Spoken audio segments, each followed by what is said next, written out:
Hello, everyone, and welcome to the LFC Roundtable podcast.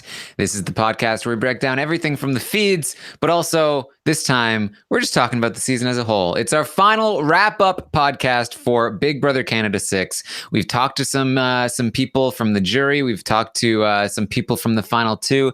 We have a better picture of what happened on the season. So we are here now to give our final thoughts, put a bow on Big Brother Canada 6 before finally moving on to Big Brother 20 as it approaches. I'm your host, Taryn Armstrong, and with me today, as always, Melissa Denny. How you doing, Melissa? I'm good. I initially thought, we've talked enough about it. I feel like we pretty much, got to everything. There's not really much more I'd like to add. And then, of course, when we were doing our Survivor draft podcast recently, I couldn't stop talking about Big Brother, and we had to be like, whoa, save it for the roundtable. So there definitely is stuff to talk about, apparently, and I'm very excited to do it. Yes, and somebody that has been talking about it on Twitter for the last 3 weeks, Brent Walgamon. How you doing, Brent? You know, when you said that we're going to put a bow on it, I was like thinking that you were going to say we were going to put lipstick on a pig, because that's kind of how I feel about the ending of the season, honestly. Yeah.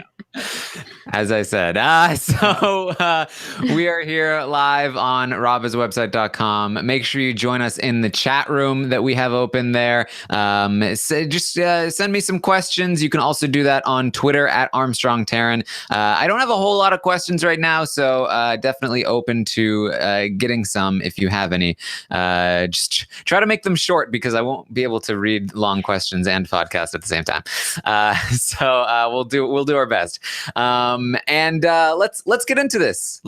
So I have conducted many interviews now. I've spoken to most of the jury, and we did a 3.5 hour podcast with Paris going over every bit of her game. So we have a lot more information to talk about. And I think we can answer some questions that we had when we did our finale coverage. So I want to kind of start there. We'll start with you, Melissa. Was there anything that you learned from those interviews that you felt like really solidified something for you, or raised any more questions? Anything important that stood out to you?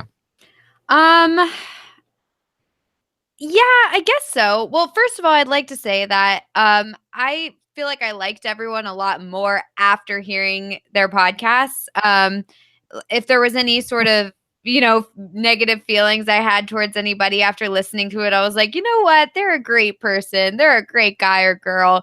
And, I'm just glad that they're willing to talk about it and be, self-deprecating and not, get super upset about all the, potentially hate that they're receiving. So it was nice to see that, everyone kind of is willing to own up to their mistakes, or, willing to consider what the fans are thinking, rather than just say, I did and I did it because I wanted to, so I really did enjoy listening to all of them. I'm really looking forward to Kayla's, if we could ever get that.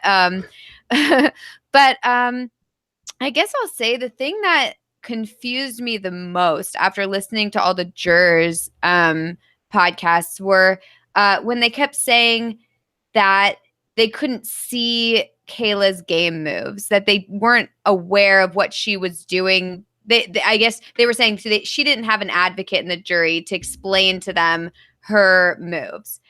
Well, that seems like kind of outrageous, because how could you not see her moves? That's what I'm not understanding. Is it's not like she played a subtle game. She basically went in there guns blazing. I'm going to do this, and I'm taking no prisoners, and I'm going to, I don't care who I hurt along the way. And, you'd think that they'd be able to see.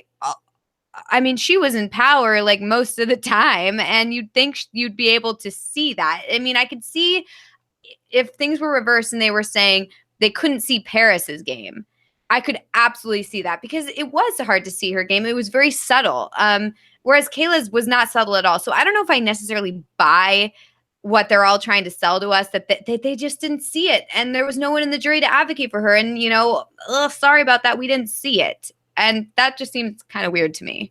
Yeah, I mean, I will say first off, I agree in terms of like this jury is not the Big Brother 19 jury. They are not coming on being like, yeah, we don't care about what any of you think. Like, we just hated Paul. Like, just like screw you guys, whatever. We get to make our own decisions, and then on Twitter, like doing the things that they've done on Twitter. Very very proud to have this jury and the way that they've been handling it. I will say this has been a common narrative. So I think the general sort of message that I think we've gotten from the jury is that they had better personal relationships with Paris, and that they learned things about Paris's game in the jury house that made them more impressed with her, and then winning those final competitions made them more impressed with her. And then there were a couple things that made them a little bit anti-Kayla, which were that Maddie came into the jury house saying,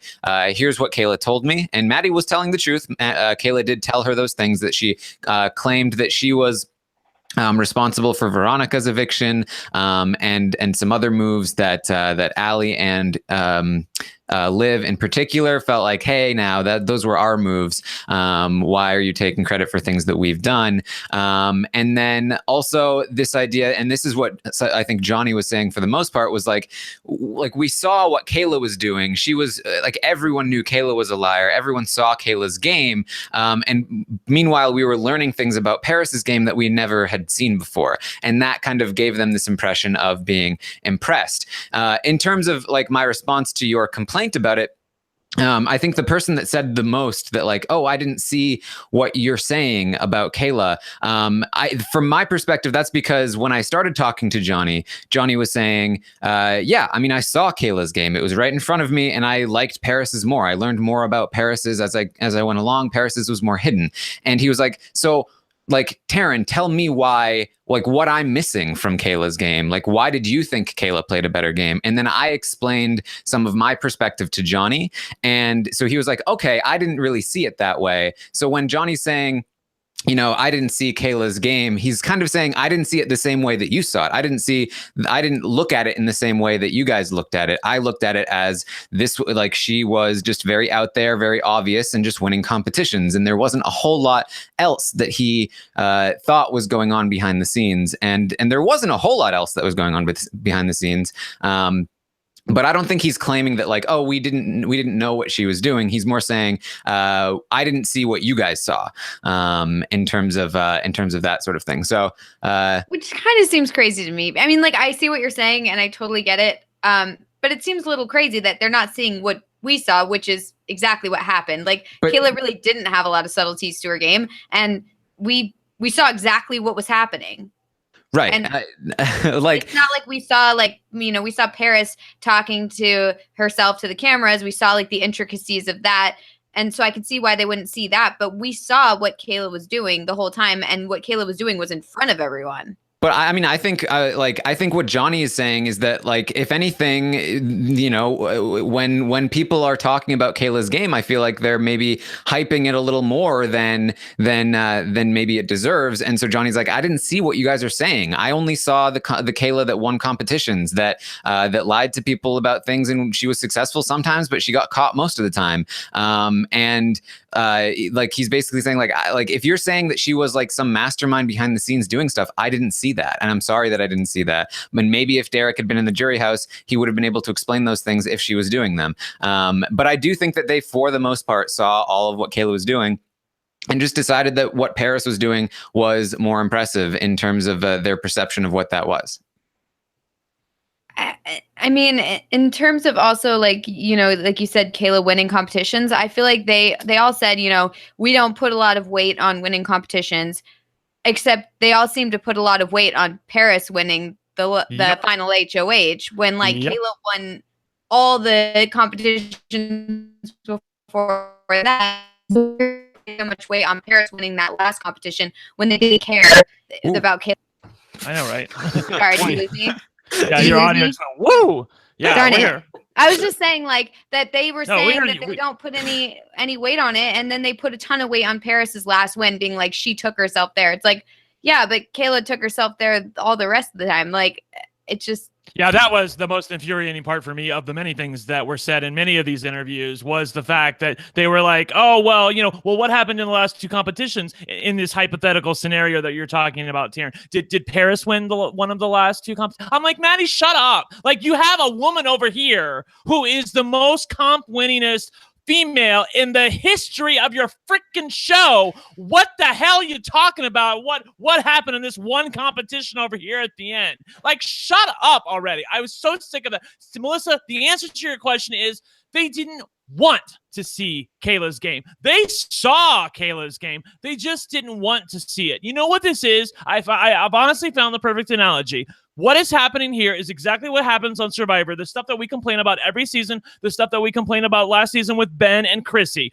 Chrissy's there, kicking ass, taking names, winning immunity challenges, showing up at Tribal Council with the freaking necklace on because she's putting in the goddamn work, okay? That's Kayla, all right? But Paris is Ben. She's the one who's got the ta-da moment where people don't see what she's doing along the way. Maddie comes into jury. Even though they say, well, we know exactly what Maddie's doing, we're taking all of the things that she's saying with a grain of salt. We know that she has an agenda, but then Allie is saying things like, well, Maddie brought us new information about Pero. What new? What are you talking about? Seriously. So it has this reveal aspect to it where like they saw Kayla's game, okay, but they're a little butthurt because all of them were put there by Derek and Kayla. So I feel like they're looking for a reason not to vote. And let me be clear, this vote, I believe, this is my opinion, was determined by Johnny and Johnny solely. And I know he's saying, well, I don't have that much power, but here's the thing. We know that there were 3 absolutely locked votes for Paris and the jury. I don't give a shit what Maddie says when she said, oh, well, maybe I would have voted for Derek at the end over Paris. Bullshit. You were voting for Paris the entire time. Please do not give me that load of bull. Okay, so there were 3 locked votes for Paris, all right? So the only person who can change the course of the outcome here, I believe, is Johnny. And once Johnny decides to become a Paris supporter, and he said that, Taryn, he said that in his interview that he came into the final 2 locked. It was Paris, Kayla, Derek. That was his order, and he was going to vote that way unless, one of the final 2 dropped dead in the final 2 speaking or something like that. So that's what's going on here from my perspective, is that Johnny decided this. I don't really put a whole lot of stock into what the Ding Dongs did because I feel like they knew it was already 4-0 for Paris. And I'm putting a lot of points in this opening statement because I'm really, really mad. And Melissa got me more mad listening to what she was saying. That's exactly how I was feeling. And I'm actually really, really pleased that she's on the panel with me because that's exactly how I was feeling tonight. I just wanted to tear my hair out when I was listening to any of those interviews. Like I said, I feel like that's the analogy because Paris had the reveal factor because she had an advocate and Maddie going to the jury and saying, oh, well, let me tell you all the things that Paris has done. And they're like, oh, well, we didn't really want to vote for this girl over here anyway, so sure, we'll believe you. And that's all she wrote, Taryn. Well, go ahead. I personally find it amusing that your criticism of the jury is that they went in without an open mind and they had an agenda, but you very clearly are not going into these interviews with an open mind, and you clearly have an agenda. Like, I think, Brent, my theory on this whole thing is that you are exactly what you are mad about with the jury. They aren't who you are, so you totally possible. You're ignoring things that don't fit your narrative. You're getting. Let's just talk about one thing. When they say things, let's just talk about this one thing. Were you not wanting to pull your hair out when all of the jurors come back and into the exit interviews and we ask them about Maddie and they say, oh, well, we know that she had an agenda. We took everything that she said with a grain of salt. We knew exactly what was going on the entire time. And yet each one of them, independently of each other, said, Maddie brought us new information. After we listened to Paris's game a little bit more, we started to change our minds. We started to be more open. So it seems to me that she did have a big impact on the season, except she just had it in jury. I mean, people got mad at me on Twitter because I called her a doormat. I'm sorry, she was, and that's no shade at her. I'm sure she's a very nice lady, but she didn't make for a very good Big Brother player, and she openly admits that her game was a dumpster fire, so I don't know why I'm the bad guy, because I call him as I see him. She took the abuse in the game. She laid down and died, gave us virtually no entertainment value at all, and then went to jury and campaigned for her friend to win. And she did that effectively, so, Great job on that, Maddie. But I mean, you took it away, in my view, from a woman who deserved to win. And that's why I'm mad. I'm not mad that Paris is an unworthy winner. I'm mad that there's a more worthy winner over here. And I feel, I agree with you, Taryn, that the jury is not coming to us like the Big Brother 19 jury going, we don't give a flip what you guys think. We were bitter. We hated Paul, whatever.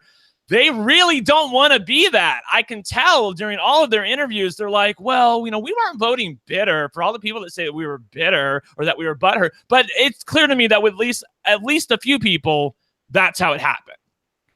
I mean, like in regards to like Maddie bringing information, they were saying we knew Maddie had an agenda. We took what she said with a grain of salt. People like Allie and Liv, what they told me was, Maddie was telling us that Kayla was saying these things. And we were like, okay, we don't fully believe you. We're going to wait until the jury questioning and see if Kayla confirms that this is in fact like what she's talking, like if she actually thinks these things, and if she actually will go and make sure to give us credit, like if she actually is thinking this way. That's what they mean when they said they took what Maddie said with a grain of salt. Right, but I didn't really hear anything in Kayla's final two questioning that directly confirmed exactly what Maddie was talking about. It was more of she didn't acknowledge us, and so that's what I felt too. We're not going to give her our vote. That's what I felt. I'm trying to remember back to like exactly what Kayla said. And I mean, obviously I don't remember, but I don't remember her like calling out any specific moves. I mean, I don't even think she talked about getting Erica out,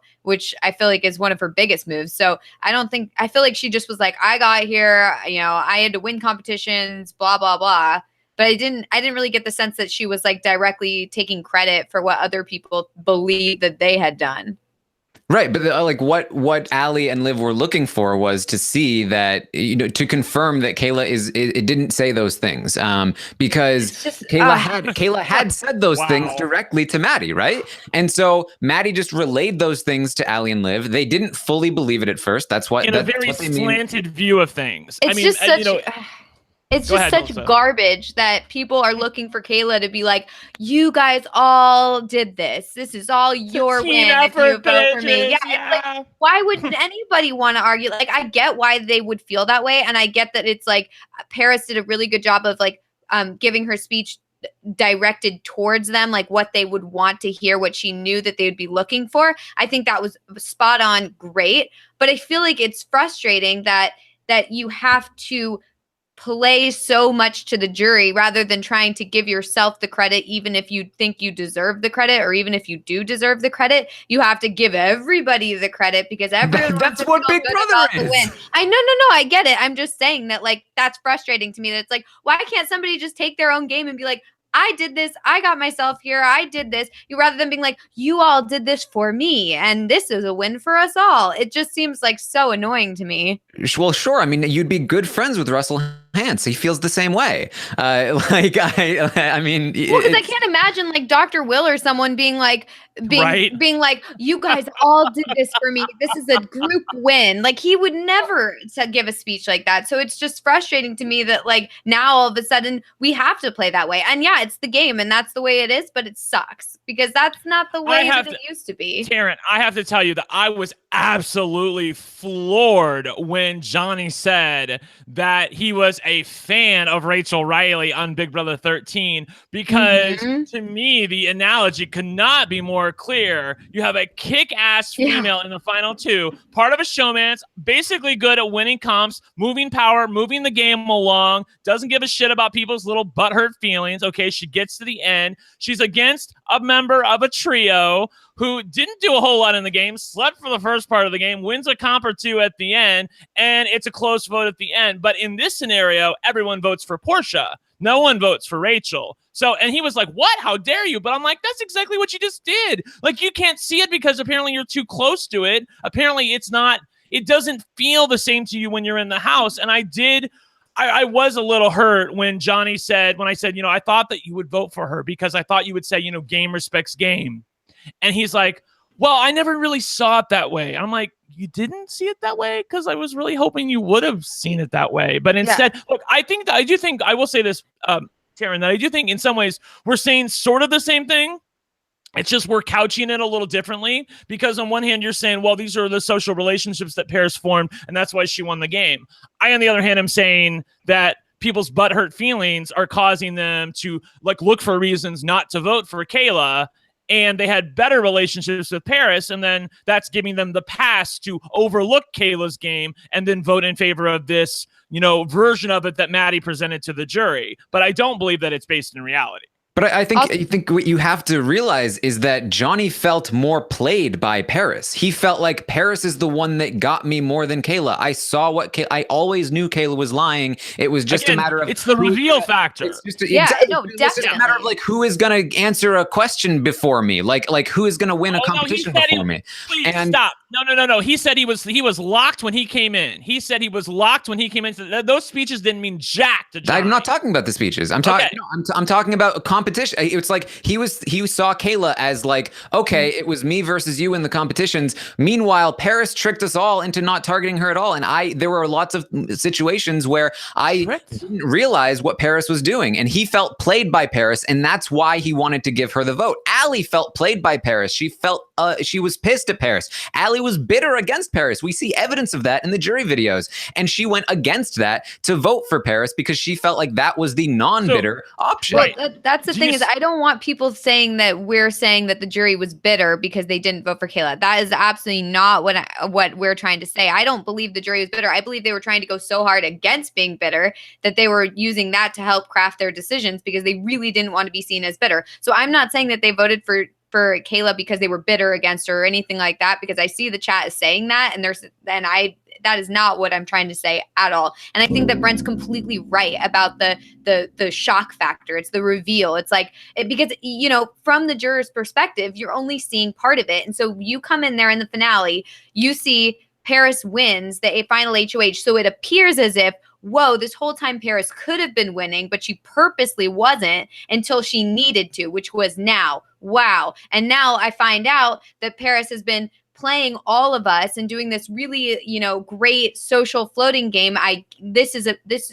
She must have been playing so under the radar, and the crowd must be like living for it. They must be so excited about her game and the fact that she's, been able to trick us all, essentially, gotta give it up. And I feel like that's where they're coming from, but they're not seeing the fact that for like half the game, Paris was like, going back and forth and not really complete. It wasn't like she was in control the whole time and knew exactly what she was doing. I feel like it was like the first 3 weeks, she was really good, really impressive. We were all very impressed. She was like somehow straddling like 5 different groups. And then like mid-section of the game, it was just like chaos for Paris, and I feel like she didn't have a foothold in anywhere. And then by the end, she was able to get back in there. So they're not seeing that whole midsection that we are seeing, and I feel like that's where the problem comes in, is they're seeing this impressive reveal, and that's all they're seeing.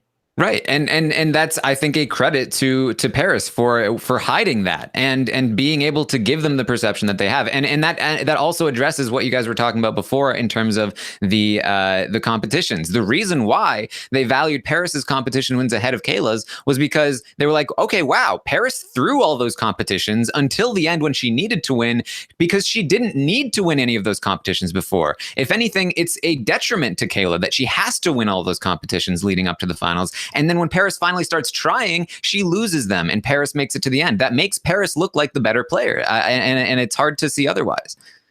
I don't believe that the jurors really buy that. I mean, what do you mean? Even it's Paris, exactly even it's true. No, but hey, Taryn, I'm listening to your interviews, and Paris is saying that she was throwing some of the competitions, but then others she was trying to win, and then she realized that they were really hard, and that she really was freaking terrible. She said the exact point, point at which that changed, which was like 2 competitions before she started winning. She's going into the cameras going, I can't believe I lost that competition, and why couldn't, if I couldn't win, why my allies couldn't win? Why couldn't they win?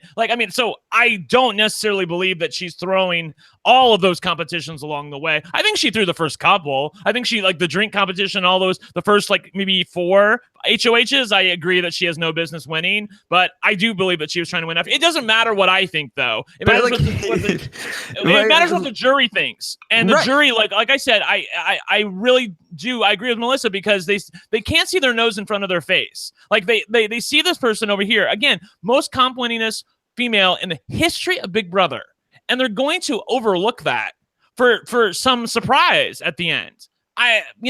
Congrats. I mean, whatever. If I'm looking at it and I'm looking at somebody that didn't need to win competitions until the very end, why would I reward somebody that was forced to win a bunch of competitions along the way when somebody who was in a better spot and didn't? Of course she was forced. She needed to win most of those competitions in order to stay alive in the game. Yeah, I agree. And everyone knew that. Not all. And everyone knew that. And so Paris, who didn't need to do that, once she turned it on, starts winning competitions. That is more impressive in the game of Big Brother, and it's more people's strategy. It does seem like you just like contradicted yourself, and I'm not trying to argue with you in such a way that it seems like, bitchy, but like, like you're like, well, Kayla won in the game when she had to. Well, that's exactly what Paris did. Like she only won in the game when she had to much less than Kayla did. That's what I'm saying. I mean, the fact that Kayla was able to accomplish that. What you're saying is that Kayla broke a record. She was the most winningest female competitor. Well, maybe Paris would have been as well if she needed to win those competitions. Is the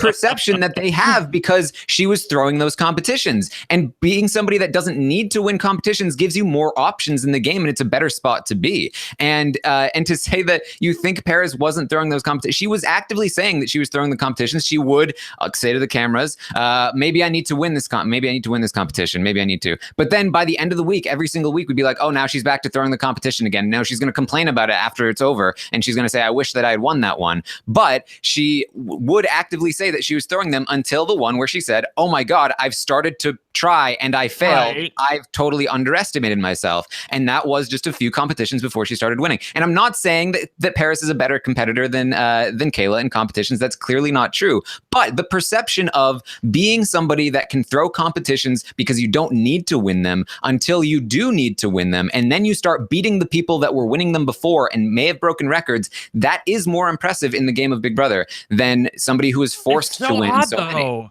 And if go ahead. And if she had continued to win and beaten Paris, then there may have been a different perception, but that didn't happen. No way. That's the part that I give the jurors much credit for their honesty in many parts of their interviews. I cannot give it to Maddie because I do feel like that she was blowing some smoke up your butt about who she would vote for in certain circumstances. And I will couch it in the fact that she said it was somewhat hard to do because you're talking about hypothetical situations and it's hard to transport herself back there.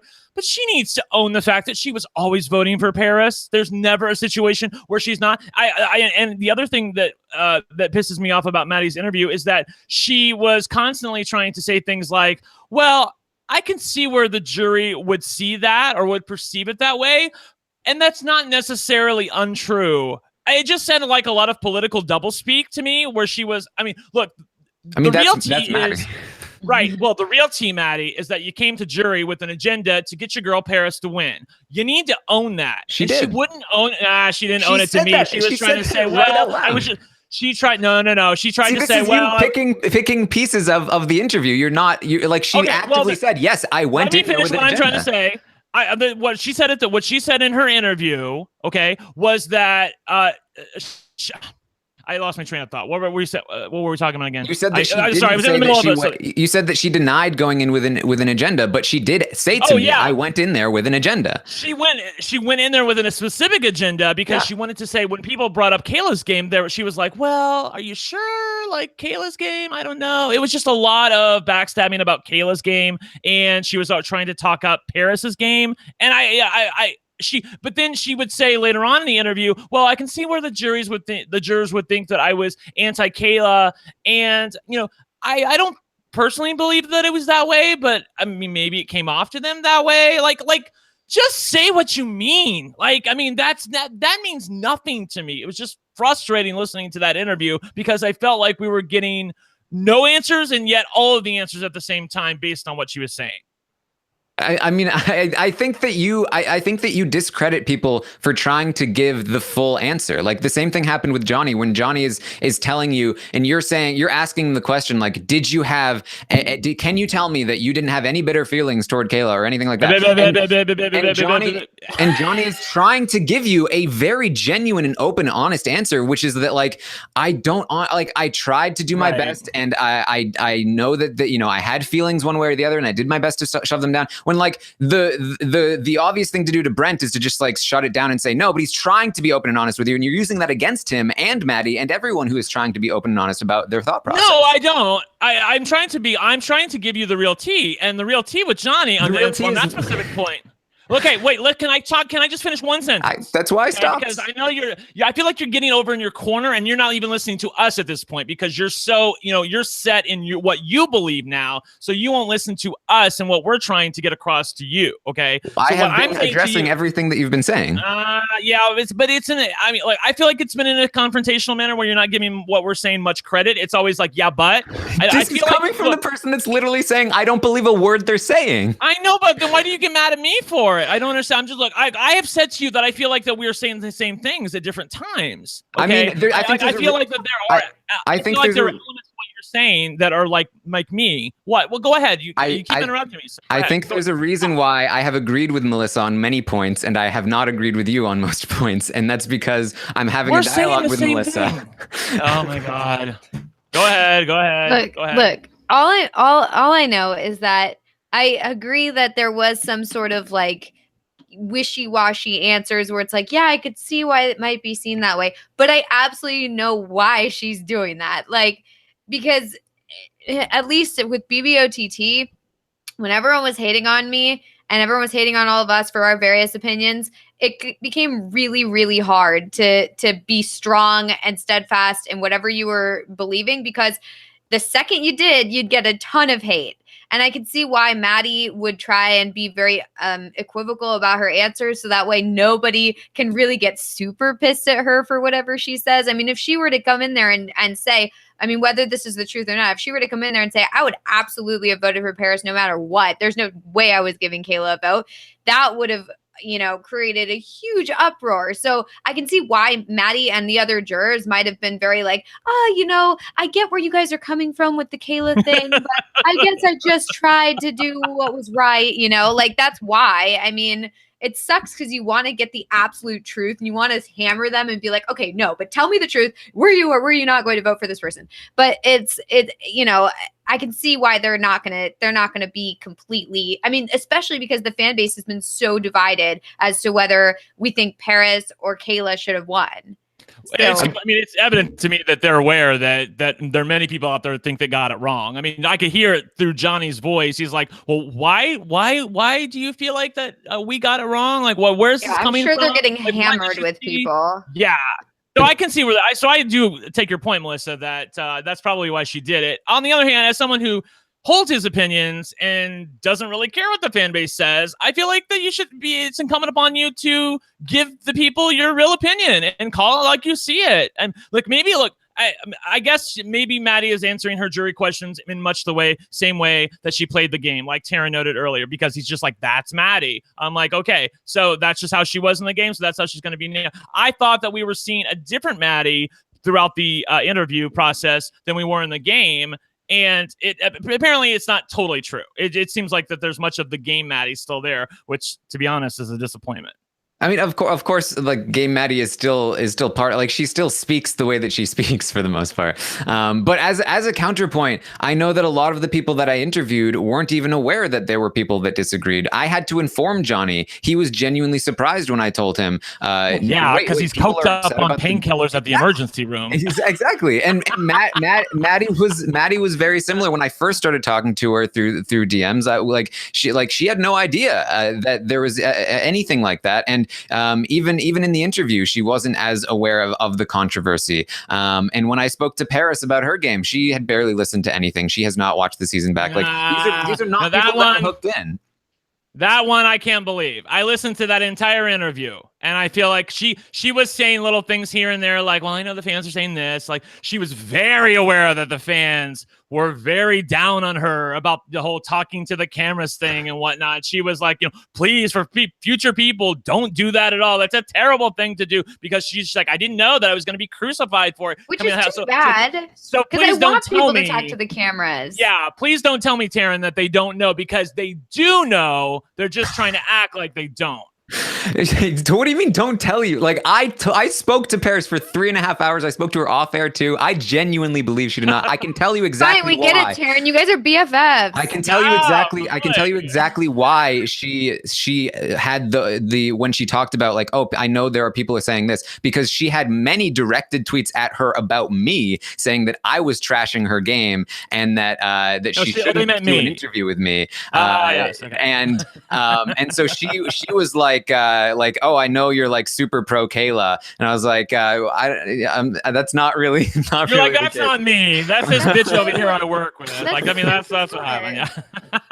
Yeah. But she had seen those two. Those were like, that was like some of the most amount of exposure in terms of like her perception of what fans thought. And she was coming in expecting for me to, like, just completely be like, you didn't even play this game. And she hasn't seen much of anything. She doesn't know much of the fan response, and that's true of a lot of people. I know that Ryan was pretty plugged in, but Liv and Ali certainly weren't. Johnny was in the hospital. I haven't even brought him up. Have you noticed? Who? Johnny? Ryan? No, Ryan. Oh, Ryan. Yeah, he's so terrible. Right, and Ryan is the person that flat out admits, like, absolutely, I was anti Kayla, and I'm not afraid to admit that. And of course, he has his own justifications for that, and I believe that he believes those justifications. But I think that it's very valid to say, okay, Ryan was unhappy with Kayla, and he loved Paris, and we all knew that. And like, I don't think anyone really disagrees there. Right. But I think. At the very least, I don't think it makes sense to say, no, all of these jurors basically conspired and lied, and they're pretending things. And even though all of their stories do match up, if you give it 1 ounce of like benefit of the doubt, we're still not going to believe it. It's total BS, and we're going to like be super mad about it. Like, I don't think that's how we should be operating. Well, I personally don't believe that it really, like, as I said earlier in the podcast, that my view on what happened is that they knew going into the finale that it was 4-0 for Paris. Like, they weren't sure where these other 3 votes were going to go, but Johnny said that he was locked. Paris, Kayla, Derek. So that's the order he was going to do, unless they fell down or drunk or something in the final 2. And obviously Maddie, Will, and Ryan are all voting for Paris. So everybody knew coming into the questioning that Paris has the game. It's just how big is the win going to be? And I have said, this is my opinion. This is not based in fact. It's my opinion only. But that after they heard the crowd and Maddie, like, as I love the gif of Melissa pretending to be Maddie going, yeah. I loved how embarrassed Maddie was of that gift. Like, I can only imagine be like knowing that exists of you out there. And it's so bad. I know. Poor girl. Yeah. She has other things to be worried about. Yeah, but I do feel like that they decided to get on board with the winner rather than make it a 4-3 vote with them on the losing end. They knew that Paris was winning no matter what. They knew that walking in. They knew that. I'm talking about the Ding Dongs, Ali and Liv. Okay, so I do take your point that perhaps they considered things and they wanted to try to vote unbitterly. But I do agree with Melissa's point in that in their effort to vote unbitter, it appears that they overlooked the very thing that they should have been voting for all along, which was the best game, the one that kicked their ass and put them in jury, and game respects game. But we just don't hear that anymore. It's all about jury management, social relationships, or as I say, their butthurt feelings about how they feel. I do think this. Look, the reason I called Johnny out about what he said, and you're like, well, you're not giving him a chance. He's trying to give you a straight answer, and you're not being fair with him, Brent, because he never had a problem along the way. Every other question, he was right there. He knew exactly what he wanted to say and how to say it and why he voted the way he did. And he snapped back at me and said, bitch, I'll snap back at you for that. And I was like, go on, queen, with your bad self. But when it came to the question about, were you looking for a reason not to vote for Kayla? The answer was Elmer Fudd. It took him like 5 seconds to get to an answer. And then the answer was, well, I don't believe that's the case. So considering what I'm looking at, that's the case. And I don't think that that's unfair for me to call that out. Well, let me just present it this way. Most of your other questions were you were the chosen one, Johnny. I'm so disappointed in you. How could you do this to me? That's very easy to respond to. That's just step back, right? But when you're asking an actual question that's not couched in insults, then he's gonna try and give you a genuine answer. And I think that's the difference. That's why he was giving you a genuine answer there instead of just snapping back. And just to be clear from the fan base, I just want to make something clear. Is I think I noticed this on previous podcasts or maybe on Twitter. I am not. There are other sides to me. I can be professional. I mean, I freaking hosted this show for before. I mean, it is possible for me to, if I want to be a little less extra than I am maybe the regular time that I'm on the show with you. But I've sort of figured out my place and what I like to do and how I like to do my job. But with the interview with Johnny, I came into it knowing that Taryn had, prepped Johnny beforehand, said, hey, there's this guy who doesn't exactly agree with your jury vote. Are you ready for this? And he was like, bring it on. Let's do it. I'm cool. And plus, I feel like that after speaking with Johnny, maybe after 10 seconds, that I had an understanding with him. We weren't going to take anything too seriously. I can yell and scream about the result all I want. But what's said is, what's done is done. It's nothing I say is going to change that. And I just want to hear him out and have some fun and get to the real shit. And I feel like that we were able to do that. And I don't feel like Johnny was ever upset about it. He was egging me on at different points. Oh my God, I love this. I love this passion. Keep going. I love this. So there were different times where I was trying to shut it down. And that I don't feel like he wanted me to. He wanted to continue going. So I know there are people out there who are mad at me about the interview with Johnny. But I feel like that Johnny gave me the signal that it was okay. He wanted to hear what I had to say and why I was upset, because in some ways I felt like he was a little bit of a kindred spirit. Again, I don't know anybody in my life who actually remembers the moment when Rachel Riley won Big Brother 13, and he does. He was jumping up and down in his house. So I'm like, okay, I get this bitch. I get her. You know what I mean?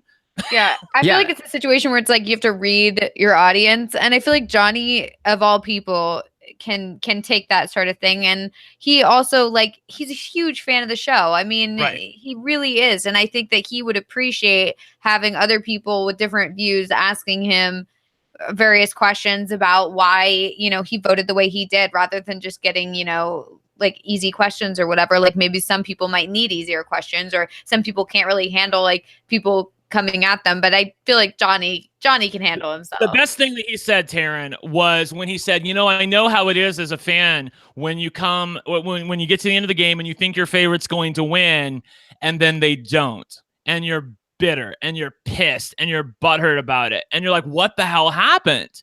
And I feel like that he's on the inside of that now. And he's trying to wrap his head around it a little bit, because you're right. He wasn't totally aware of what was happening. He was somewhat aware after speaking with you, but not totally aware by the time I got to him. Why? What are you seeing that I'm not seeing, and why are you so upset? Why is my vote such a surprise? I think at one point he said, "But I never worked with Kayla during the game," and I'm like, well, you did and you didn't. From my perspective, I mean, you had the the glaze of working with Kayla. There were different points at time where you tried to make it you knew that she was bullshitting and she knew that you were bullshitting, but you still tried to make it look like you were working together for the sake of the time being, because neither one of you could or would take a shot at each other at the given time. He was aware of that, but I think he was a little bit surprised that I wasn't able to see where he was coming from a little bit more. What was fascinating to me was because my take on the jury is that I take what they're saying for face value for most of it. Like I really believe that that Maddie believes that she was willing to switch her vote if the speeches went terribly wrong for Paris and really well for Kayla or something along those lines. And I think that they are also the kinds of jurors that would be willing to admit, I think maybe we made a mistake. If there was a compelling argument and there were enough people that said, like, yeah, Kayla was clearly the better player. And in my interview with Johnny, I did feel like he was kind of coming along to this idea that, okay, maybe Kayla did play a better game than I saw. Maybe this was perhaps a misguided decision. And I think that maybe he still is a little bit up in the air about that potentially. But then what happens is when Brent came on the call, it became very one-sided again. And Johnny got into defensive mode and he ran back to like, oh, well, like, screw you for attacking me. And is that your view of it, or is that really how you feel? I don't feel like Johnny did that. Well, no, not in terms of like being angry or anything. I mean, in terms of his view on Kayla and Paris's game, where like I think he was a lot more receptive to this idea that like, oh, maybe Kayla did play a really good game. Maybe this was a mistake. But then when you put somebody in a corner, they start, reverting back to like, well, hold on, like, and that sort of thing. But he did say to me during the interview, Melissa, that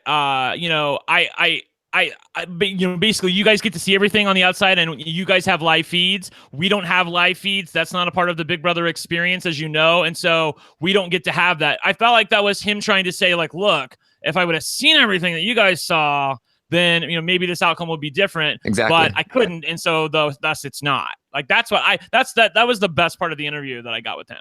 Yeah, and I do feel like I do think that they would have been willing to. However, I don't think there is a consensus. And even as I've talked about in the interviews, when we went over the final three and their games, I said that I thought Kayla played a better game than Paris, but not by that much. And I had information that was false at the time, which was that a lot of people would vote against Paris and for Kayla, and that Paris would totally do terribly on her final two speech, and that information has changed. And right. And I genuinely don't think it is a clear case of Kayla played a better game than Paris. I really don't think so anymore. I do want to say, for those people out there who are like, well, Johnny obviously was trying to be as fair as possible because when he walked in the jury, he was going to vote for Kayla. That's not really true, because all of the jurors, even Johnny, are now saying, well, it was all under the supposition that it was going to be Kayla versus Derek. And under Kayla versus Derek, Johnny definitely wanted to vote for Kayla, which I've had my own problems with why he was so, intractable on that specific point. But be that as it may, that was where he was coming from on that. So even though they showed us that, in the jury house, if you had to vote for the person who played the best game, you'd vote for Kayla. She's killing it. It was all under the supposition that Derek would be her final two partner. They just thought that they were going to win out, like Emmett and Jillian get to the end. It was going to be I know they didn't get to the end, but they were going to win out, get to the end, and try to take it down. But he was never that into voting for Kayla from the beginning. That was clear to me from listening to him. And yeah, and another thing I think that was made clear was that a lot, like three of those people, Johnny, Allie, and Liv, they were all coming straight from the triple eviction where Paris made the decision to keep Kayla in the game. And so they were angry at Paris. They were bitter at Paris about that decision. They were like, why would she do this? This is so dumb. And they were like, Kayla, pulled this off. And I'm sure there was some information from Maddie that also helped illuminate that choice. And the fact that it did end up working out for Paris and that it was potentially the right decision for Paris was like, okay, maybe maybe we need to stop being so bitter toward Paris and look at why this is potentially a good decision for her and what her game has been throughout the season. And I think that's where a lot of this shifting happened. Yeah, I think that was partly them trying so hard to not be bitter and to not follow in BB19's footsteps that they were like, oh, wait, we left the game bitter at Paris because she made that mistake and she went against us and da-da-da. So then in the end, they're thinking, okay, what's the opposite of bitter? Paris, because I was so pissed at her. So I'm going to vote for Paris, partly because I want to appear not bitter at all. And I feel like that definitely had an influence on them. I feel like BB19 had an influence on them, and that they wanted to do the exact opposite, which is also what they were trying to do all season, was the opposite of BB19. Yeah, this is true. But I wouldn't even say just necessarily like to appear bitter. I think they genuinely were trying to not be bitter, especially people like Allie. And I think that what is the difference if like, okay, I don't want to be bitter. I don't want to be seen as bitter. So I'm going to act not bitter, and I'm going to do the thing that's not bitter. What's like, there's no meaningful difference between that and actually not being bitter. Right. Like, so I think, I don't think they're bitter. Right, exactly. Yeah. I feel like a couple are, but not many. But I do feel like what's frustrating is that, to me, there's a difference between going into the final two with an open mind and going into the final two thinking, well, if Paris messes this up completely, then I'm willing to vote for Kayla. I feel like that's not really an open mind. That's just not saying, an open mind. If someone really screws it up, then Jesus okay, himself comes down, then I'm willing to go with the crowd and vote for the other person. Whereas they keep saying they went in with an open mind. I don't believe that at all. Yeah, I don't believe it at all. They don't know which one they're going to vote for, and then they get into it. Sorry about my connection. It's just like really there's like a screech at the end. It doesn't usually happen. It's just like I'm sorry. I don't know what it is. I'm so sorry. It's but fine, you guys got my point, right? We got your point. I think that Olivia and Allie, I think, genuinely went in with an open mind, and they told me that they were leaning Kayla heading into the jury speeches, and that they ended up going Paris. And again, I have no reason to not believe what they're saying, especially when Paris is the one that they would have been bitter at. Have you really heard me bring them up? I mean, they're, whatever. They seem very sweet. I think they tried their best. But the people, and I can't remember who said this in the chat room earlier. I'm trying to give them their props, but it's gone. Whatever. The people who are most culpable in this decision are Johnny and Maddie. It's Johnny and Maddie, period, end of story. That's all this comes down to, is Johnny and Maddie. So and both of them openly said they went in thinking firmly that we are voting for Paris. Maddie's, and I asked Maddie, like, is there any chance that you would have voted another way? And she said, well, that's a hard question to answer. It's a hypothetical, but I could potentially foresee a scenario where, maybe one person screws up and maybe and like, I don't think that we should be like, you hypocrite. How dare you say that? Like that was the question that was asked of her. And I'm sure there is a situation that, where if Paris starts, talking about all these moves she made, and Kayla's like, you guys really helped me out and all this stuff, then I'm sure that there was a possibility that she could have switched her vote. So like, I'm just not of the opinion. Of course I do. I like if Paris got up there and started saying like, I saved Maddie 6 times in this game. I got rid of Veronica, I got rid of Hamza. And then Kayla went up and said like, Liv and Allie, you guys were a huge help to me. You helped me do some moves, and she was a lot. If Kayla, I mean, I don't think Kayla even needs to do a whole lot more than that. Of course, this is. I think there's a ton of situations where theoretically the final person can blow a bunch of votes by. That's like the cartoon version of it, right? I'm looking for like the realistic version. The realistic version to me is Paris maybe taking credit for one move or two that she obviously really didn't have a hand in, and Kayla making a bit more of an effort to assuage the jury's butthurt feelings, like, hey, it was a team effort. I couldn't have gotten here without you guys. Thanks. But in that instance, I do not believe that Maddie would have voted for no, and I don't. Paris. And I don't think she would say that. It would have taken a ridiculous amount. Like it's not based in reality. The universe where Maddie votes for anybody but Paris, and so I'm a little. And I'm not trying to crucify her for it. I'm just saying, like, come on, that's. I guess insofar as our conversation goes, I don't think that that's based in reality, and I don't think we should give any weight to it. Right. So I feel like imagine you're Maddie, and I'm asking you this question: is there any scenario where you could have changed your vote? Like, if you I'd say no realistic scenario. Okay, that's probably the correct way to say it. But like, if you say no, there's no scenario, then people are gonna be like, see, there was nothing that she could have done. She could have been sitting next to a bottle of ketchup, and they would have voted for the bottle of ketchup, and that's probably not true. So she's saying like, okay, like again, I don't want to answer this question because I don't. It's hard to say, and it's like it's all these crazy hypotheticals, but I could foresee potential. Like, there's of course an outcome where maybe I would have voted for this person. I don't even care what she says because we know the answer. Like, I don't even need. I mean, with all respect, I don't need that question to be asked because I know what the answer is. We all know what the answer is. I mean, we saw the show. We know what the answer is. And it's also a totally fair answer. Like, Paris was her ally throughout the entire season. Like, of course she's going to advocate for her in jury. Of course she's going to vote for her in the panel too. She comes out of the experience going, well, I think in her exit interview with you saying that I'm most likely to vote for Derek and then Kayla and then Paris. You know, I mean, like, so where is that coming from then? Like, I never understood that. That seemed like she wasn't being honest. Like, basically, were you lying then or are you lying now? It's kind of how I was with Maddie. I don't mean to come down on her so bad. Look, I'm talking about Maddie within the game, not Maddie who's like walking around. Like, you know, she seems like a really, really sweet gal. And she was like totally kind to you and doing, you know, sitting down and talking game with you for an hour and a half. So, you know, thank you for that. But I've been honest about the fact that I didn't really care for her game, and so you know, and she didn't care for her game. I don't know why people get mad at me because she didn't even care for her game. Yeah, and I mean, like what she said to me was like, and Johnny said the same thing, and most of them said the same thing. Like, yeah, you asked me that question, and then we got off the call, and we were like, wait a minute.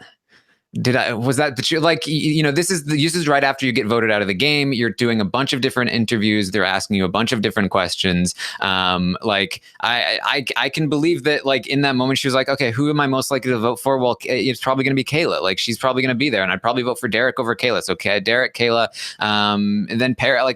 But even as she was saying it, she was like, well, Kayla, but she's been taking credit for things. And that kind of annoys me. So I don't know. But then there's Paris and, you know, like, and I think she even said in the interview with me, like, if Paris ends up winning things, like winning some competitions in the end, that could change my mind, or like that could you know, make things different, which would also mean that Paris would be in the end. I think we got enough like murky answers from these people that it's very clear that, you know, these aren't meant. We shouldn't be taking their answers post eviction that for as gospel. And they even told me that in those interviews as well. They were like, well, it's hard to answer that question right now, and this is, you know, this is not guaranteed, this is not set in stone, but here's like my thought process right now, which is of course going to change. As we saw when Paris is talking to the cameras, people are a lot more crazy on the inside than they let out if you have them explain their thoughts. Right. I do sincerely feel this way, and I wish that Maddie would have owned this a little bit more, in that it does seem to me as though she was trying to pick apart Kayla's game. Like, any little thing that Kayla said that didn't line up with what Maddie viewed as based in reality, she was like, well, I can't believe that Kayla's doing this, but there was none of it coming from Paris. So I don't see how she can say that on one hand and then claim on the other hand that she's being an objective juror and trying to vote for the best player. You can't have it both ways. If you're actively trying to undermine somebody's game in jury and all of the jurors said you were, then you're not objective. I'm not sure what you're saying. Like, I'm not sure. She's trying to say that she was voting for she's trying to say that she voted for the best game. She's trying to say that she made an honest effort to vote for the best game. And I'm like, no, you voted for your friend. So just say that. Well, why can't she thought her friend played the best game. Yeah, no. That's not what she said. That's not what she said. Saying where it's like, if you're picking apart one person's game, like all the minutia of the game and like what little mistakes they made, and for the other person, you're just kind of glancing over that stuff and not really picking apart all the various mistakes, then it does appear that, you know, you're giving more credence to this one person's game and you're really trying to judge this other person more harshly. So I see where Brent's coming from with that. Well, I mean, she had more knowledge of Paris's game, and she had a relationship with Paris that allowed her to see Paris's game in a certain light, and that's that's both on Paris and on Maddie. And Kayla did not have that. Right. Kayla's attempt at jury management, rubbed Maddie the wrong way, and that's at least he was honest, which is fine. But Maddie should have been able to see Paris's faults. You know, because they were spending so much time together. She didn't want to. But that's the thing. Like, she didn't even see, like, that's what was impressive about Paris was that the people she threw under the bus constantly, the people that she, you know, talked about behind their back, like, she managed to have a personal relationship with them. This is something that Johnny talked about as well, where it's like they felt, and Ali talked about it too, and so did Liv. Like, they felt like Paris cared about them as people, and they didn't believe things when people would tell them that she was talking about them behind their back. back, and they genuinely didn't see the faults that she had because she kept those to herself and to the cameras, and she didn't express a lot of that indecision. The only person she did express them to occasionally was Maddie, but she would turn that around on Maddie and be like, "Why are you being so indecisive? You're being indecisive too." And that surely was part of what Maddie saw. But if there's a little bit of indecision, but it ultimately works out the correct way, then it's not like that's a huge game flaw. So it's not like I mean, I see what you're saying, like, but like, of course, there's going to be some level of like bias when you're talking about like Maddie spent the entire game with Paris and didn't spend much time at all with Kayla. Of course, she's going to be more prone to voting for Paris and thinking that Paris played the better game. But like, we're talking about like minor things at this point.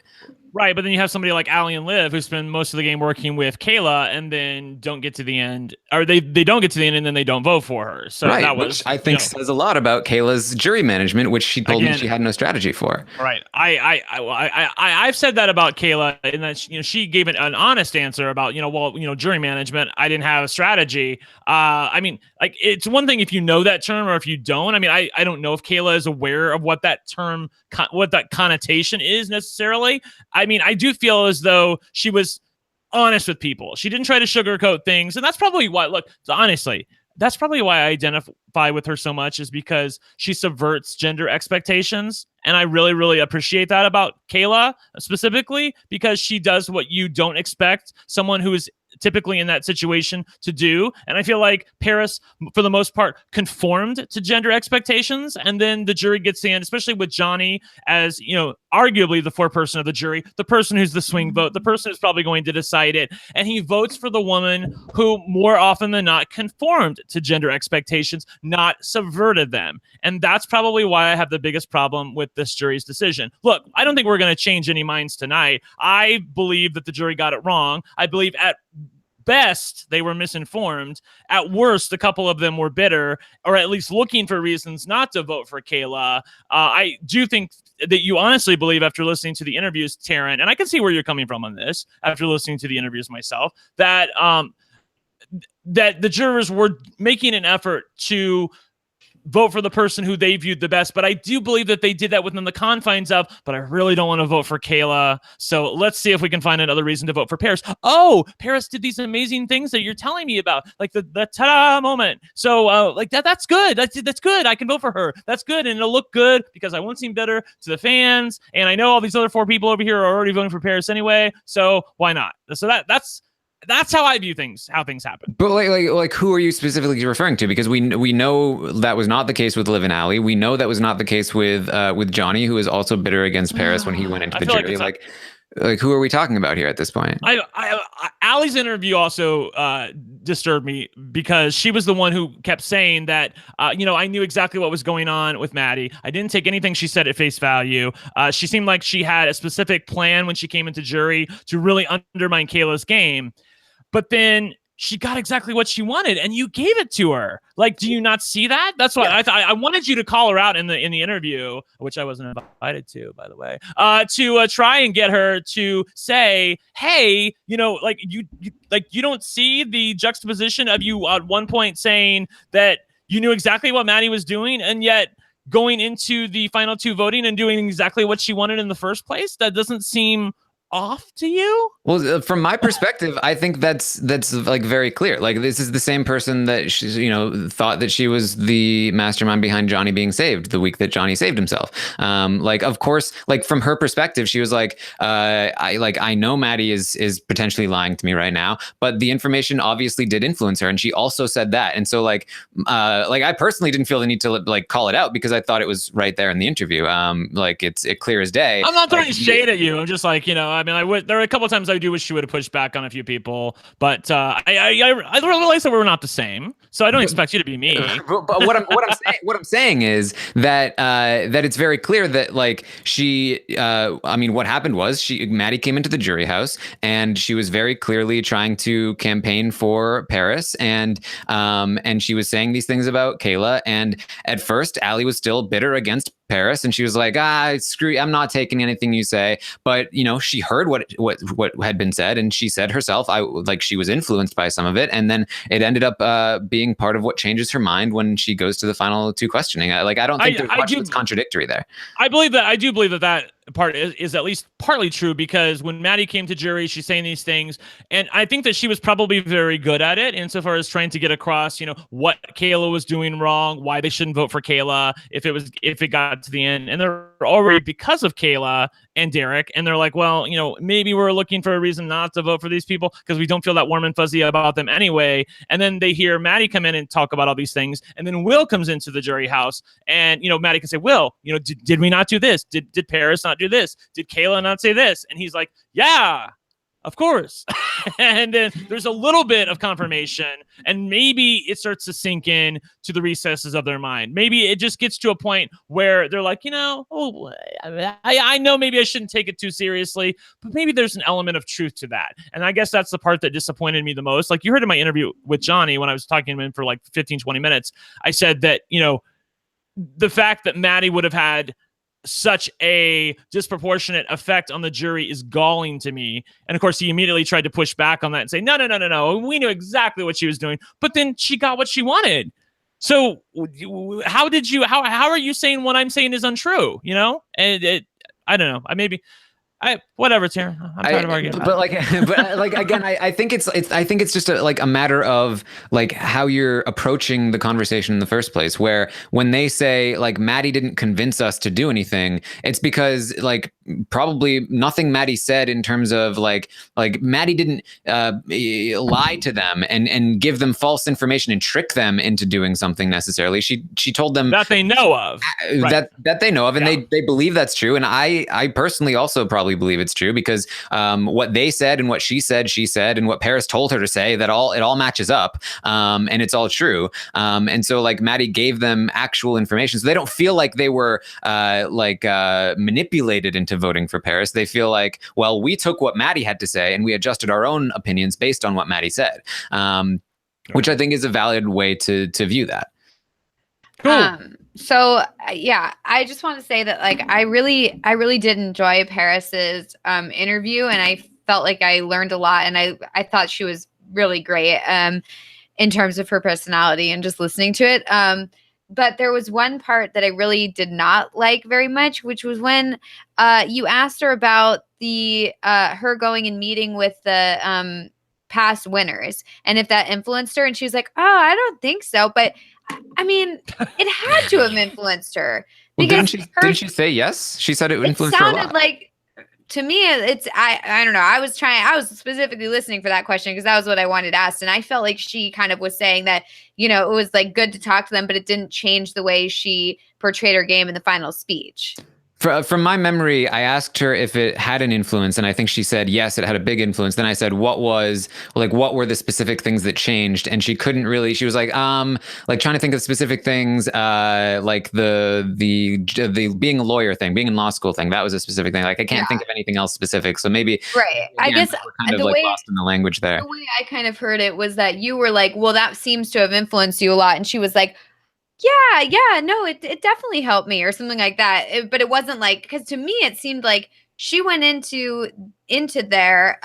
Previously, she was having this like speech about how she made all these moves that she didn't actually make and saying all these things that would have really killed her with this jury. And then she goes in with them and they basically say like talk about your social game, talk about you being a lawyer, talk about all that sort of, or being in law school, talk about that stuff. And then afterwards, her speech was perfectly tailored for this jury about how, she talked about being under the radar and not needing to win and all this sort of stuff. And I just feel like if she hadn't have gotten that conversation with the previous winners, she wouldn't have won. I feel like her speeches really helped her. I mean, at least from my opinion, I mean, if everyone's telling the truth about how open-minded they were going into this, and they go into the jury, and then it turns out Paris is the one saying that I did this, I did that, I did this, and really taking credit for their moves, I feel like that really totally changed her game around. I mean, it changed the trajectory of the win. Yeah, I think it's definitely possible. There was something that on finale night I had forgotten about, which is, and it's a really good thing to look back at the conversations Paris has with Maddie before Maddie is evicted, and what she's telling Maddie to tell the jury, and how she's describing her own game versus Kayla's game. A lot of those things are exactly what she ends up saying in the final two speeches. It's being repeated by the jury afterward.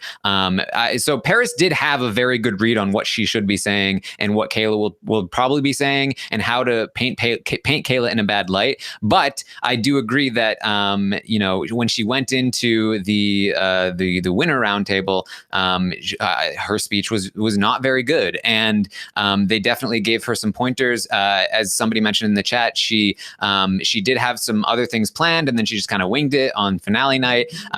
Ultimately, of course she did. It's a very good, like one of the better final two performances I think we've seen. But I think there were a lot of potential pitfalls that she could have fallen into. And that was one of the interesting things that I learned talking to the jury, knowing that Ali and Liv were swayed by the speeches, and that there definitely was some amount of potential that if she had done some of the speeches, and I don't remember who it was, but I was like, I'm really curious to like have you watch some of the speeches she practiced in the house before the finale night and see like if she had said that, what would you have done? Yeah, that would be very interesting. Right.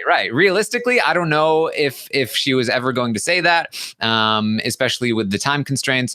But it's all very fascinating. And ultimately, Paris, we have to give some credit to Paris for knowing exactly what to say, even though she also had some terrible things to say. But again, it's almost like we're judging her for something that she didn't do just because we happen to see it, where most of the time we don't, because people don't talk to the camera. I'm not judging her for any of that. I'm of the opinion that you have to expect twists during Big Brother Canada, and thus that winners thing really didn't bother me, and I said it at the time. No, so I mean, sorry, I just wanted to clarify. I'm fine with the winners thing. I'm not upset that she got that advice. I think it's great. I was very disappointed that Kayla didn't take their advice. It just felt like Kayla went in there and was like, this is what I'm saying, and anything you guys are saying is like wrong, and I'm not gonna use any of your advice. It really just seemed like she wasn't listening to them. She thought of it as like a platform for her to just practice what she was already going to say, and I was disappointed because I was really hoping that they would coach her and be like, don't say this, don't say that, you need to really bond with them more. And they kind of did. I mean, it's hard because we don't get the full picture, we get the edited version of it. But it just felt like Kayla was like, no, I got this, guys, which was so upsetting, because really I do think that made a difference. If Kayla had listened to them and really taken their advice like Paris did, I feel like it would have helped. Yeah, I don't think so. Go ahead. Well, that was something that, like, not even necessarily just about the speeches, but something that we had been talking about for a long time prior to the finale does Kayla have tunnel vision with regards to Derek? And this idea of cutting Derek, and even in her questioning, she mostly just talks about Derek and how she, used him and she was planning on cutting him. And it seemed like that was the extent of her jury management. And I did ask Kayla in the exit interview that we did get with Kayla if she felt like she had tunnel vision. She said no. But I think that ultimately, like, if she had focused on if she had dropped some focus on Derek and thought a little bit more about the other players in the house, then she probably would have had some better answers in the final jury questioning, and probably would have had better jury management when it came to trying to explain her game to people and trying to form relationships with people. And I think that ultimately it was that combination of Kayla just being a little too focused on Derek and Paris just being too good at converting these relationships to votes that ultimately ended up costing her the win. Yeah, especially because she was so focused on Derek, and they wouldn't have even cared if she had cut Derek in the final to get to the final two. Like because they would have been still like, for whatever reason, pissed off that she didn't cut Derek at like final 5 or whatever, which none of it makes any sense to me. It's like, are you that obtuse that you think that she should be cutting him that early? But whatever. The point is, what? Sorry, that's a good point to clarify. None of the jurors felt like it was the wrong move to not cut Derek at the final 5 or final. What, 4. They were just saying it then? I think Ryan might have been the only person. Obviously, Maddie was frustrated when she was in the house that she wasn't doing it. But none of them have said post game that they thought that was a mistake that I'm aware of, and certainly not in my interviews. So they were just saying it. Yeah, they're just saying it apparently. Maddie said it in the house it was for her eviction. It was just like over and over. Everyone kept saying like, well, Kayla's an idiot for not cutting him. That like she needs to cut him. Blah blah blah. Said it in the Arissa interview after and the it's show. like, why would she cut him? It doesn't make any sense at all. Sorry.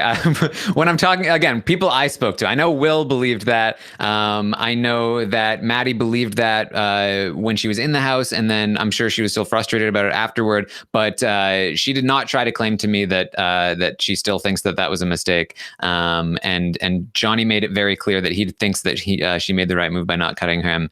Well, at the same time, saying that it would have been nice if there was an advocate for Kayla in the jury. But that had nothing. Again, like that. Yeah, like that's trying to that's reading into what he's saying with malicious intention, right? Like, I'm just no, there's no malicious intention. I did note that, and that I said, well, there was no real way for her to get Derek into the jury before the cutting him at the final 3, and he's like, oh, well, I totally acknowledge that, and I'm sort of like, well, why are you bringing it up then? Because there's no way for her to do that. It was a conversation about how Paris had advocates on the jury, and maybe if Kayla had advocates on the jury, then Johnny might have been able to see what you saw. But unfortunately, Kayla didn't have anyone. Maybe if Derek had come into the jury, then she would have had somebody. But it would have had to be like by not her own hand. Like, it would have had to be like, Maddie winning that HOH at Final 5, evicting Derek, and then, because I think Kayla wins the veto there. Yeah. And then Derek goes home at Final 5, and then, whatever happens in the game happens after that. Derek goes into jury at Final 5, and maybe he can do something there. Although I don't know. I will say this.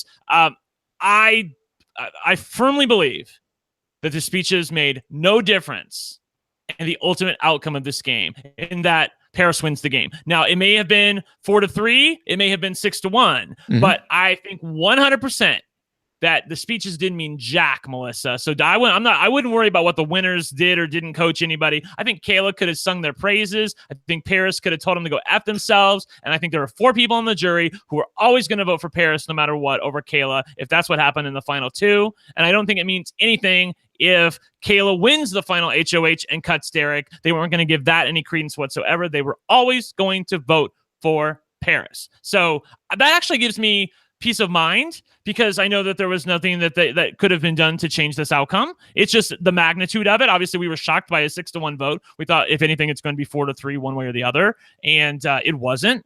And I mean, that's just where I'm coming from. So and like, I'll say this, in terms of a jury coming in with an open mind, I think this was one of the most open-minded juries we've ever seen in the history of Big Brother. 2 votes switched based on the final speeches, and that's pretty crazy. That doesn't happen very often. The votes are usually completely locked in at this point, especially with these live jury questioning for this live jury questioning format. And I should amend that to say, in the history of the live jury questioning format. So I think that, like, we are saying, like, yes, the speeches did not change the ultimate outcome, but they did sway 2 votes, and that's pretty unprecedented in terms of these live jury questioning formats. But you are with me on that for the most part. I agree. Yeah, okay. and that's what the jury said. That's Johnny said he was going in planning on voting for Paris. So did all the other votes. During your questioning of them, like during your interviews with them, did you get the feeling that they were voting for Paris, or they were like trying to give off the appearance that they were voting for Paris solely because they thought she played a better game? Or do you think that they were giving you, the partial real reason, which was that, well, I can't say if it was the real reason, but what seems to me to be partially the real reason, which is that they liked Paris more. They were friends with Paris. They felt closer to Paris. And yeah, they do think that they do think she played a better game, but it was partially because they wanted to give their friend a win. I mean, did you get that sense that they were, or do you get the sense Johnny, they were only saying it's just purely game? There's nothing emotional about this, like no matter if we're friends or not. That's what Maddie said, basically, that she thought, like, I think Maddie wanted to vote for her friend, and she also wanted to vote for the best player, and I think that she genuinely thought that her friend was the best player. Liv and Allie, I think, were doing their best to remove emotion, which is why they were considering voting for Paris in the first place. I think that they were genuinely convinced by the final 2 speeches. I don't think it had anything to do with friendship, even though they did. I think there was a part of them that felt impressed by what Paris did because they felt a friendship with her and felt like that she had played them, and because they had been able to get over their anger about that, they felt like, okay, I want to reward that.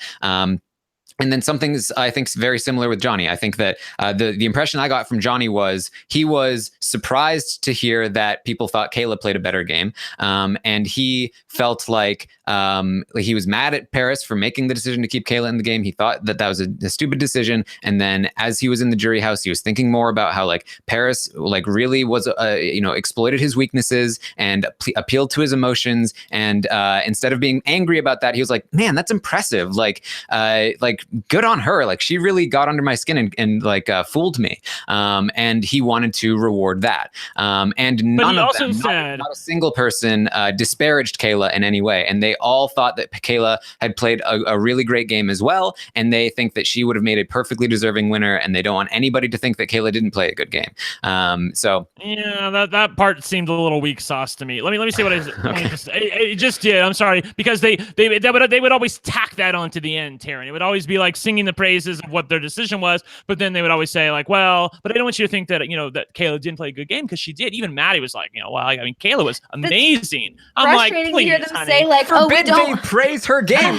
They can't do anything right if they don't praise her game. Then screw them for never admitting that Kayla played a good game. And if they do praise her game, well, screw them for pretending to praise Kayla's game. Like this is how you know that you must be wrong, because there is no right answer. No, I don't know I'm wrong. I will say that Johnny. Go ahead. Let me just say this really quickly before I forget it. The one thing that Johnny said that really struck me was he's like, well, who do I want to give $100,000 to? Well, that part struck me, because he's like, I wanted to give $100,000 to Paris, because that's who I felt should win the game. So it did seem to me like he implied in that he didn't want to give $100,000 to Kayla. That's how it felt to me. Go ahead, Melissa. Sorry. Well, I was just gonna say that like it's frustrating to me that they're feeling like they have to say like, look, I don't want anyone to think that Kayla didn't play a good game. It's like, we don't think that. We do think Kayla played a good game. I think Paris played a good game as well, but I definitely don't think that. I don't think you need to tell us like that. Well, please don't think that Kayla didn't play a good game. Like, we definitely know she played a good game. Well, I mean, there are a lot of, especially casual viewers, who are huge fans of Paris and do think that Kayla didn't play. Like, they are genuinely advocating for Kayla to the fans that think that Kayla played a poor game. And there are a lot of them out there. I think a lot of the casual fans don't like Kayla because they think she's mean, but I don't think they think she played a bad game, or at least that's from what I'm gathering from the Facebook comments. But like, where all the casuals gather. I've gotten a ton of hate from both Paris fans and Kayla fans saying that the other one played an awful game and that I'm underrating the one that they like. There are plenty of those people out there, and I, for one, am happy that the jurors are saying no, these were both very deserving winners. They both played a really good game, because I think that's true, and I think it's the correct message to spread. I'm very appreciative of it. I wish it would be presented in such a way that it felt like a coherent message, rather than something that just felt like an add-on at the end. But that's how it felt to me. Look, I'm not coming from them. I'm just saying that's how it felt to me. Like, I'm going to remove the name because I feel like that it colors your view of whatever I say. But there were some people who were like, there were some people who I'm like, I really was trying to vote for the best person, and I didn't want to just vote for my friend. And I do feel like that was not necessarily true, and they're not owning that. And other people, I do feel like, were letting their feelings get in the way, and they didn't want to own that. But most of the people were saying that, Kayla always, of course, she played a great game. I wouldn't say that. But then, like 2 seconds previously, they're like, well, I couldn't see Kayla's game. I don't know where it was. And I'm like, that's not what they said. Okay. Well, I mean, it does. They said that in relation to the perception that other people have. Like, I didn't see the Kayla that you saw, but the general message that they are trying to convey. Johnny said that. The general message that they are trying to convey, and that they have conveyed, is that they did see Kayla's game, and that was the problem. Was that Kayla was very out in the open, whereas Paris was in the shadows doing things that they weren't aware of. And so when we are saying no, Kayla actually was in the shadows too, they're like, oh, well, we didn't see that. What are you talking about? Like specific, like tell me what she did. Like, genuinely curious. Johnny did say that to me, though. He's like, I didn't see Kayla's game. He said that to me. And I know you, I hear you. I hear you. So don't come at me. I hear you that he's talking about it within the context, but that's not how you presented it to me at the time. It became evident later on in the conversation that that's what he was trying to, at least present it as. But that's not what he said initially. So I'm not, look, you want me to take what they say at face value. I'm trying to take it at face value. That's what he said. And it wasn't presented in such a way that you're trying to color it. Now, I do feel like this is true, with all respect, that you are trying to color some of what they said in a way that fits your narrative of what happened now. So I don't want you to be put, and it sounds like I'm coming for you. I'm not, but I do feel like that you're doing what you're accusing me of, and that you're putting words in the juror's mouth, because I don't. Johnny flat out said, I didn't see her game. I couldn't see it.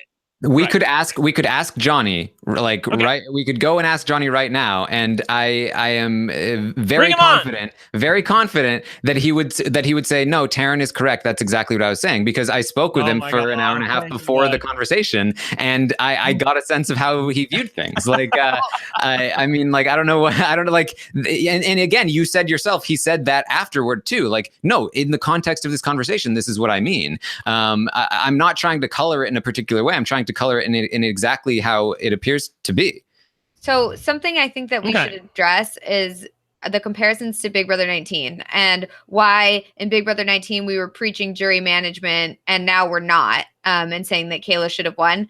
And something I don't know how you guys feel about this, but something that I would like to say is that I do agree that jury management is a thing, but at the same time, I wanted Paul to win. I thought Paul should have won. And in this season, I thought Kayla should have won. No matter what the jury management aspect is, even though I do believe that that is an important aspect of it, I still thought that Paul should have won. And I still think that Kayla should have won. So I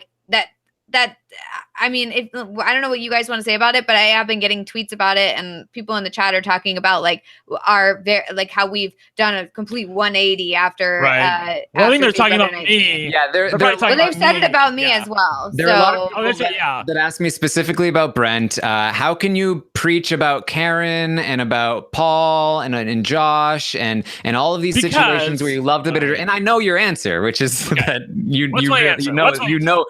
you never claimed to be unbiased. That was an outcome you didn't want, or that was an outcome you wanted, and this is an outcome that you didn't want, and therefore that's where you're coming from. I'm a fan. First of all, I've never said I'm an unbiased. I'm not a newspaper columnist, people. I'm not coming here, with leaving my agenda at home. I'm a fan of the show. I respond to what I'm seeing on the live feeds, to what I'm seeing on the screen. If I didn't, I'm not sure that I would have fallen in love with Rachel as much, or Ika as much, or Karen as much. There are people that and obviously these are all women, because I just love the way they played. But I also, in fairness to me, though, I also love the way Dan played, and I love the way Vanessa played. I also ironically liked the way Steve played in 16 and 17. That was one of the examples. Right. Exactly. But I'm always open about that. I'm not an unbiased person. I'm a fan. I feel like if I was the unbiased person that some of you want me to be, you wouldn't want to hear from me. No offense, but Taryn can do that way better than I ever could, and Melissa too. But obviously you're doing the exit interviews.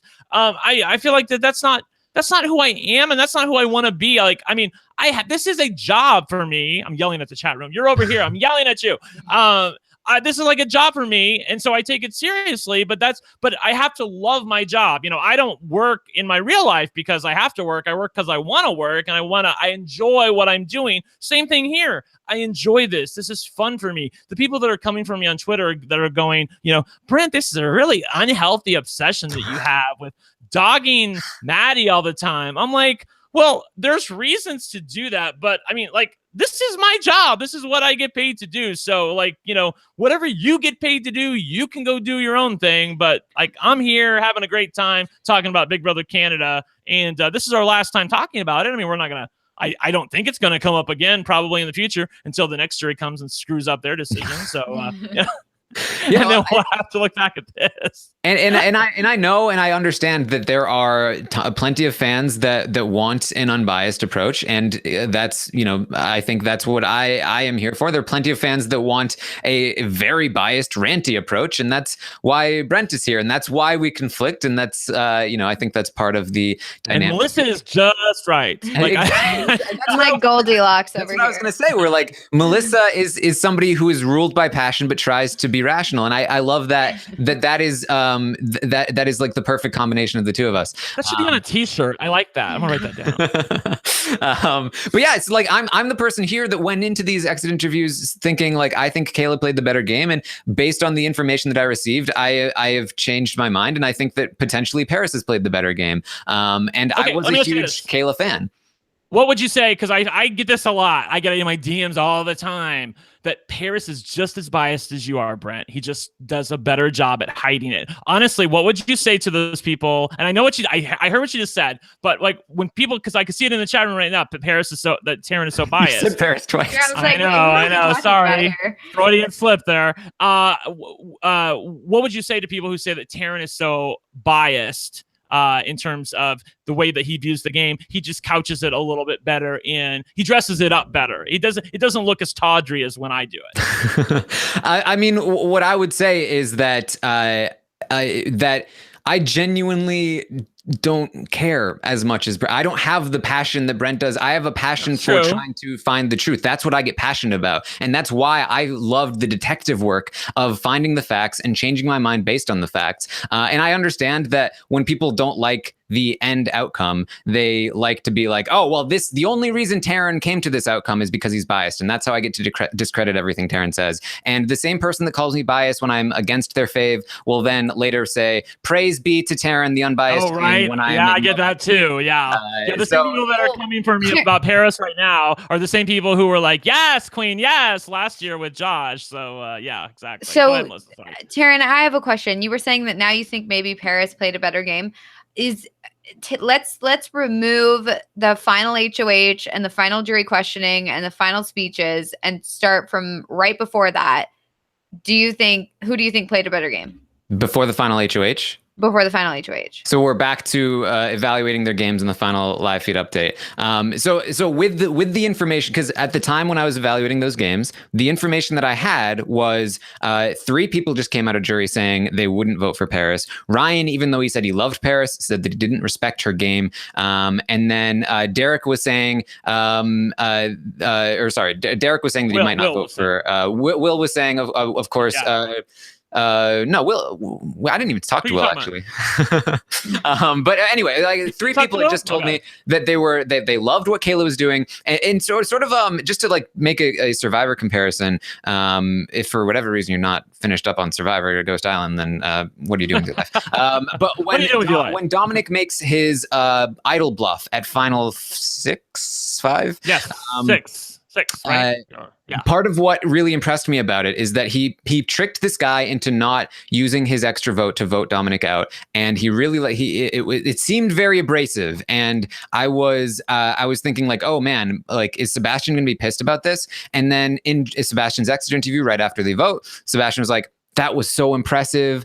He tricked me. Great job, Dominic. And I was like, this is an amazing move because he just bluffed somebody off of this vote and they are super appreciative. They're super like impressed by it. And so I was like, this is amazing. But then when Final Tribal Council came around, Sebastian had completely gone 180 and he was like, I hate you. I can't believe you did that. That was so mean. And it changed my perception of Dominic's move. It was still impressive that he managed to bluff Sebastian off of it, but he was too abrasive and he lost a vote because of it. Potentially. Sebastian was also lit up there too. Yes. So what's changing your opinion is the jury's opinion. Right, because that is part of in the same way that I might look at somebody's game one week and then next week people want to target those. Like say like if one week I'm looking at somebody and it's like nobody is targeting this person, they're playing a great game, and then the next week everybody is targeting them. I'm like, well, maybe we oversold how well they were doing because clearly something has gone wrong here. It's the same thing with jury management. If the jury is not respecting Kayla's game and they are respecting Paris's game, then there's information that I've missed and I have to go back and recalibrate and think, okay, how do I fit this new information into my previous formulation? And even when I had evaluated their games initially, I said, I don't think it's that much of a gap between the 2 games. I think that Kayla played a slightly better game, but it's not that Paris is not that far behind because they're both very flawed still. And so I think that what closes that gap is that those 3 votes that I thought were Kayla votes and anti-Paris votes turned out to be Paris votes and not Kayla votes. So that changes how I see Paris's jury management. And also at the time, I was thinking that Paris was going to have this terrible speech. Ultimately, she has one of the better speeches ever, and that also changes my perception of how Paris was playing the game. So. She didn't move like that far, but I think it was enough to go, okay, maybe she did play the better game here. Cool. Let's take some questions. I mean, I said everything I can say. Yeah. I had stuff written down that I wanted to talk about, and I've gotten through everything. So I totally see where you're coming from, Terry. It's just like it just goes to show how important nowadays the whole jury management thing really is, because if someone could be playing an amazing game all the way through, but for some reason or another, the jury doesn't like them or whatever, and so the jury doesn't vote for them and they don't win, even though they're playing a great game. I mean, it's a tough pill to swallow, because I do agree that Paris played a good game, and I think that Kayla played a good game. But I feel like throughout the season, Kayla was more consistently playing a good game, whereas Paris was up and down, and you never really knew what she was doing. And I don't think that has to do with the fact that she was talking to the cameras. I think that, certainly, like, we found out more information from her talking to the cameras, but I don't believe that our fluctuating opinions on Paris's game had to do with her talking to the camera, because I feel like she would go in and throw Maddie under the bus, and we're like, what are you doing? This is your ally. And then she'd go back and talk to Maddie while Maddie's crying, and then go back and change her opinion and say it's somebody else. And we're like, what are you doing? And so removing Paris's talking to the cameras, I still think that, Paris was up and down, and Kayla was just consistently strong. But see, I think in our evaluation of Kayla's game, we talked about how she was also very up and down, and that Derek was kind of the one that was more consistent. Because Kayla did have a lot of moments of indecision and making the wrong move. Going after Ryan, or going after Will, and then Johnny, and then Ryan. The week that she was HOH at first. And the way that I see Paris and Kayla's games, they're kind of parallel in opposite slopes, if that makes sense. So like Paris would make a bunch of mistakes and then cruise by because she had given this perception that she was so not a threat that she wasn't worth targeting.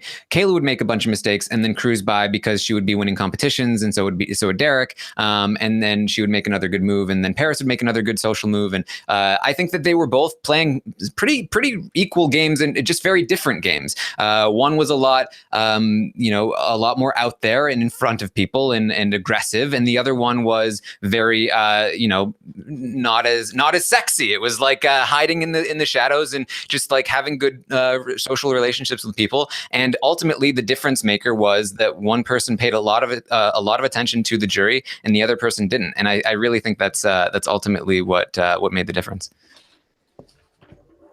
I barely wanted to bring this up, but it did annoy me. So, what the hell? This is with last time we can talk about Big Brother Canada 6. So, in Johnny's questioning with me when I was asking him about Derek, I brought up the fact that Johnny had made mention of the house that he didn't want to vote for Derek because he's a straight white privileged male, and then he said, "Well, that was just one of many factors." And I'm like, okay, I feel like you're couching now, but okay, because it didn't seem like that it was that way in the house. It seemed like it was set. Like that was the reason he wasn't going to vote for Derek, because he was a straight white privileged male. So he's not going to vote for him. And then he gets the jury. And then I brought it up again. I said, do you think it's fair to hold him accountable for that? He's like, and I couldn't even finish the question before he was already defensive about it. And so maybe that's your point, Taryn, that maybe my interrogation style was a little bit more harsh than, maybe we're going to get an honest answer from. But he was already pushing back going, no, of course not. I would never do that. I was just saying, like, that was an internal thing. I'm like, well, no, it wasn't really internal because you were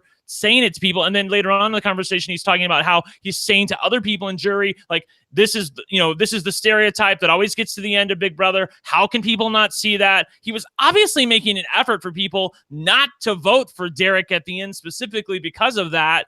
I would just like to say that I find that a little disappointing. There are many reasons you can vote for. I mean, I'm not even mad with the people who like Will. You haven't heard. I haven't even brought him up once because he voted for the person who he liked the best. And I'm like, okay, I get it. But like somebody like that who, holds that he's saying he didn't hold it against him. That it was just one of many reasons. Based on what I saw and based on what he then said and what other people said he was saying in jury about Derek and how hard he was making sure that he wanted Kayla to win. I even felt like Derek would have won because he was pushing so hard for Kayla to win. I do feel like that he was pushing hard for Derek not to win specifically because of that. He might come for me on Twitter about that, but I felt like that's true.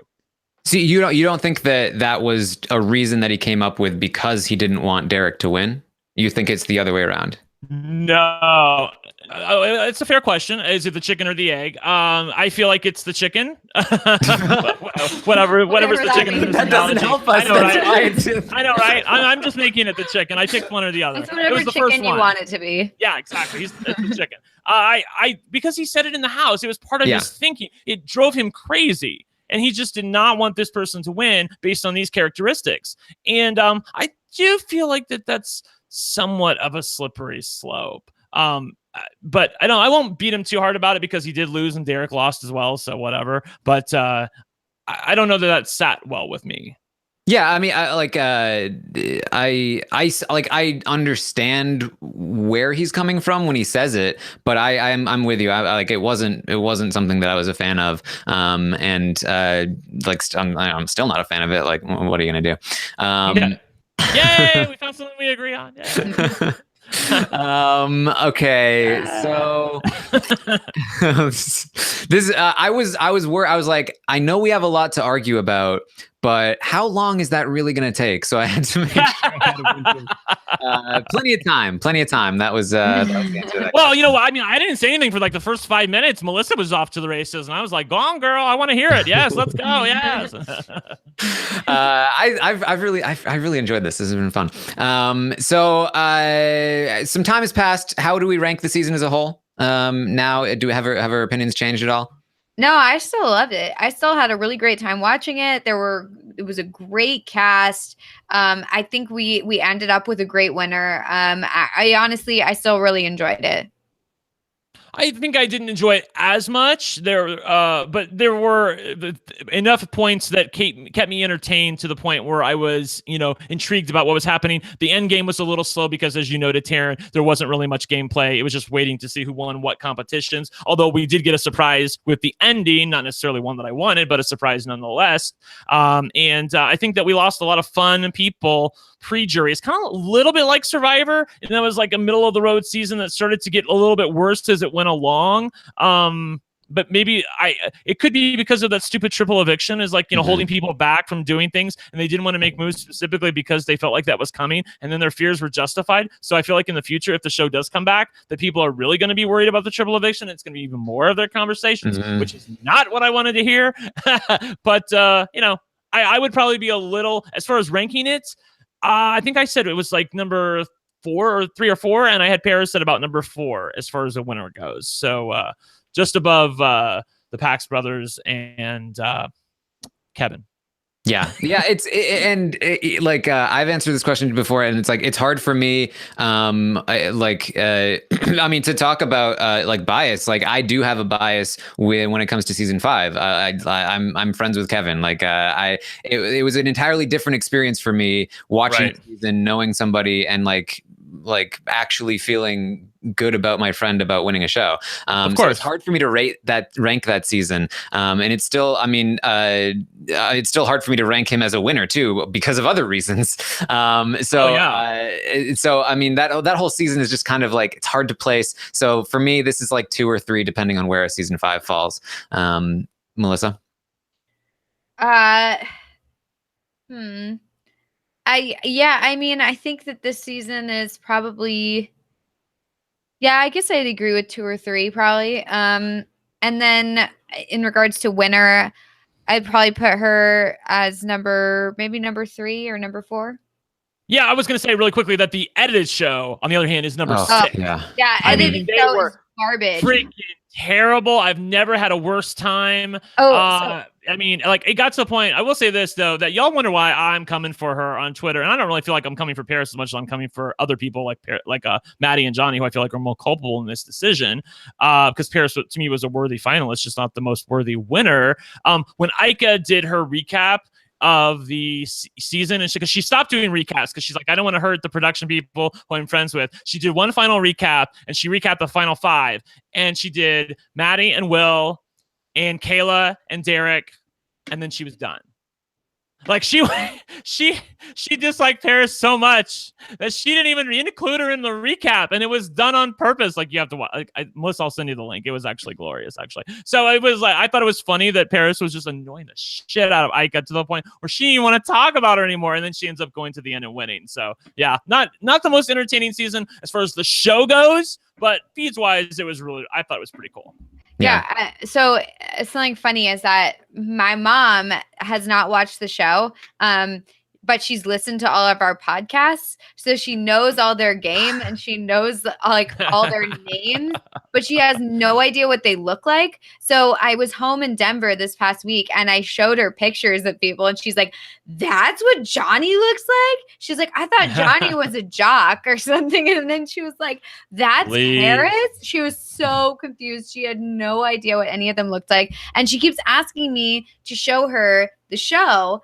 And I'm like, I want to, but at the same time, you will not be able to see any of what we were talking about on the podcast because they just didn't show any of it. And I don't know if I want to taint her opinion of the season by showing her, the actual edited version because it's just so bad. Yeah. I remember when you talked to Paris and you were going over the Canada Saves Week. You talked about the fact that Erica was nowhere to be seen in any of those episodes leading up to that. It was just such a disservice to her. Yeah. It's such a fan favorite. I mean, like, were they even thinking there? Obviously not. Whatever. Yeah. In terms of ranking Paris, I'm still the same. I think she's probably number 2 for me. With Kevin not ranked, maybe Kevin's 3. I don't know.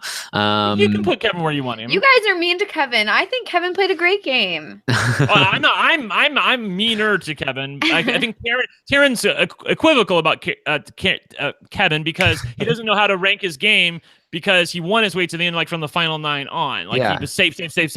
So how do you rank somebody socially? It's so unique. Like, how repeatable is it? I will say the more seasons that go on with unaltered competitions, like it seemed like Kevin could probably have won out on this season as well. The more I'd say that his skill set is adapted to more like the show as a whole. They're not changing. I don't think. Yeah, I think like John and Kevin are up there as the 1 and 2, and then I think I kind of feel like I have to say Paris is 3. So I mean, I'm willing to rank Kevin up there.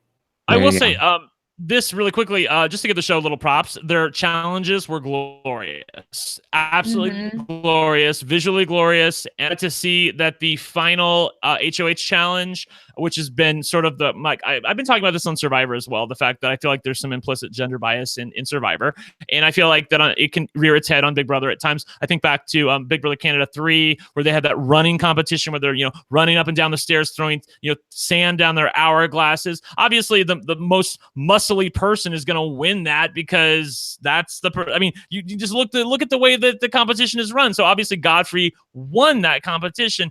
The final HOH here, part 1, was totally fair. Anybody had a chance to win that. Anybody could have won that. Great job. I felt like it was not tilted toward anybody. I love her, but it wasn't Rachel holding on to the banana or the veto partner. It was, I felt like that everybody had a shot at that. So good job. And that's all the props you're getting from me today. Yes.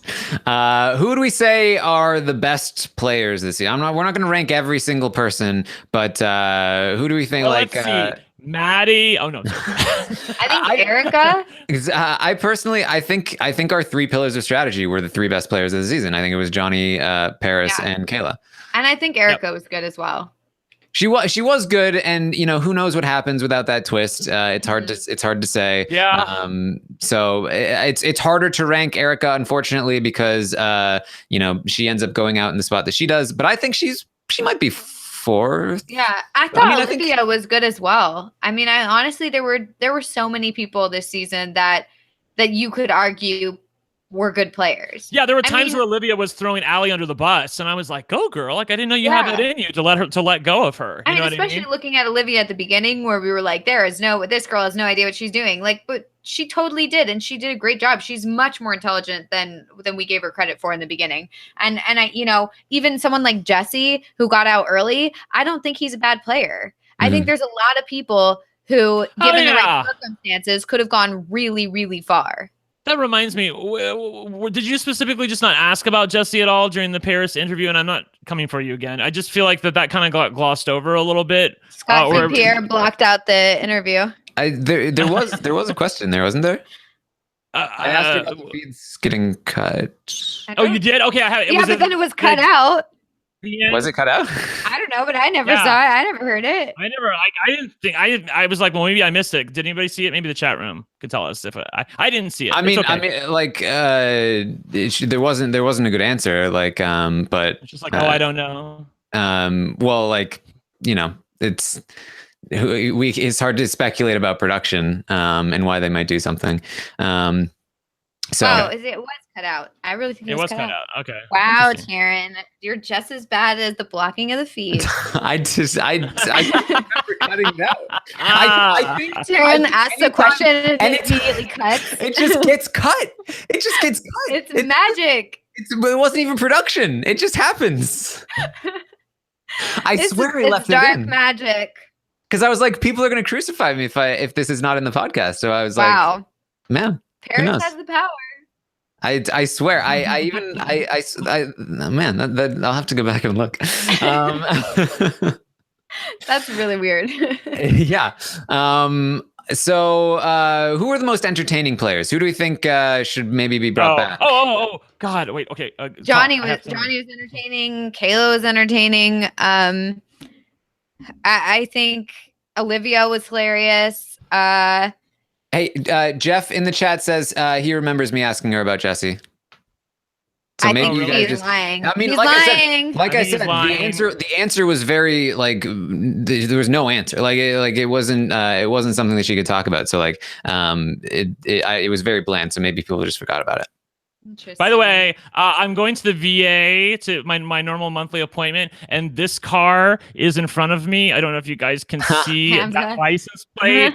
That's funny. I could not believe that. I don't think I'd ever seen that name before. And then for it to be in front of me on a license plate, it's obviously those of you listening to the audio archive, it's the license plate said Hamza. So I was like, oh my gosh, that's so cool. Like, what are the odds that I would be in front of a car that said Hamza? So I think Hamza, Erica. I think Veronica was very entertaining.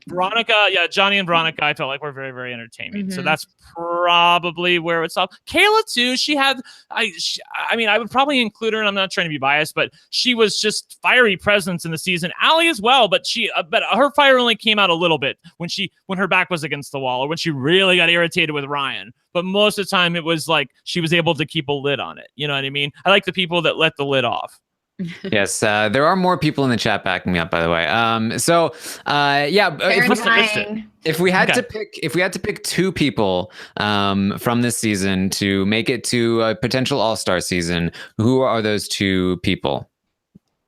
Johnny and Erica. Johnny and Erica? I'd say Johnny and Erica. Like, I just want to say to people also that it's not lost on me, and it shouldn't be lost on you, that all the people that we're bringing up are either women or the one gay guy. Seriously, like, they provided kick-ass gameplay and entertainment value. So, like, think about that production when you cast people, and maybe think about it when you are thinking about casting other people. So, like, I came into this season saying that the women were far more interesting in the preseason videos than the men. I was waiting to be shown that I was wrong, and I was shown to be right the entire time. I mean, with the exception of maybe Hamza and Johnny, I felt like the women were just ruling this house from start to finish. They were getting their way. They were giving me the entertainment when it was there. It wasn't always there. Sometimes it was just a little bit lacking. I did feel like at times, Paris and Maddie could be a little bit of a wet blanket, and it didn't give us exactly what we needed. Although then when Kayla came for Paris during that one fight, she did come for her, so I appreciated that. I always view Big Brother as not just a game, but also a television show that needs to have entertainment in order to be successful and continue on. And there are a few different people who are giving me that at various times. Yeah, no, I agree. I feel like this season was a great season for women. I mean, the fact that we had two really strong, good women players in the final two was amazing to me. I just thought that they both were so great and they both deserved to be there. And I was so excited throughout the whole season to have so many different women to root for. It was just so good. Just so good. So are you Johnny and Erica as well? Yeah, I think I'm Johnny and Erica in terms of if they're trying to give people second chances, if they're trying to give it more entertainment value, then you probably are going to have Veronica and Hamza. But yeah. I mean, for me, like if I'm thinking an all-star season, I always want the winners back. Just because there's something, even if it's a bad winner, it's like I want to see the winners. So if it was do it again. Exactly. So if it's an all-star season, I think it's a Johnny and Paris. But in terms of like second chances or something like that, I also want to see Kayla back. It's hard to pick between Kayla and Erica, but I think you have to, if you're going Johnny, I think you have to go Erica too. I feel like you got to bring back the duo. If it's a second chances season, I feel like they would do Erica and Kayla.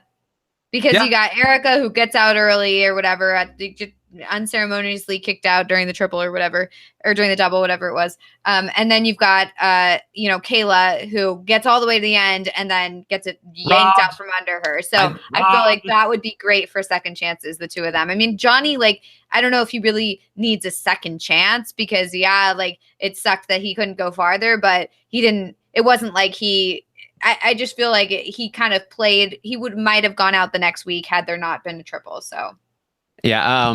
Well, I think without the triple, Johnny may. Without the triple, he probably leaves that week. But what was I going to say? I think the clear message here is that they should probably bring back more than two people from this season. Yeah. It's just a great cast.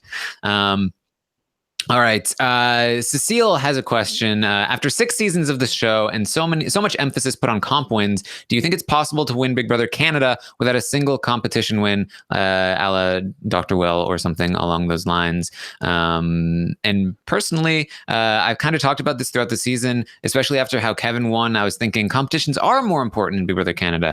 But then when I saw like, oh, wait, Kevin really was like a unicorn and not everybody can win all the competitions. Therefore, maybe they're not as important as I thought. So I do think competitions are a lot more important on Canada than they are on the US. However, I don't think they're still the end all be all. But that being said, can somebody win without winning any competitions? I don't think it's particularly likely.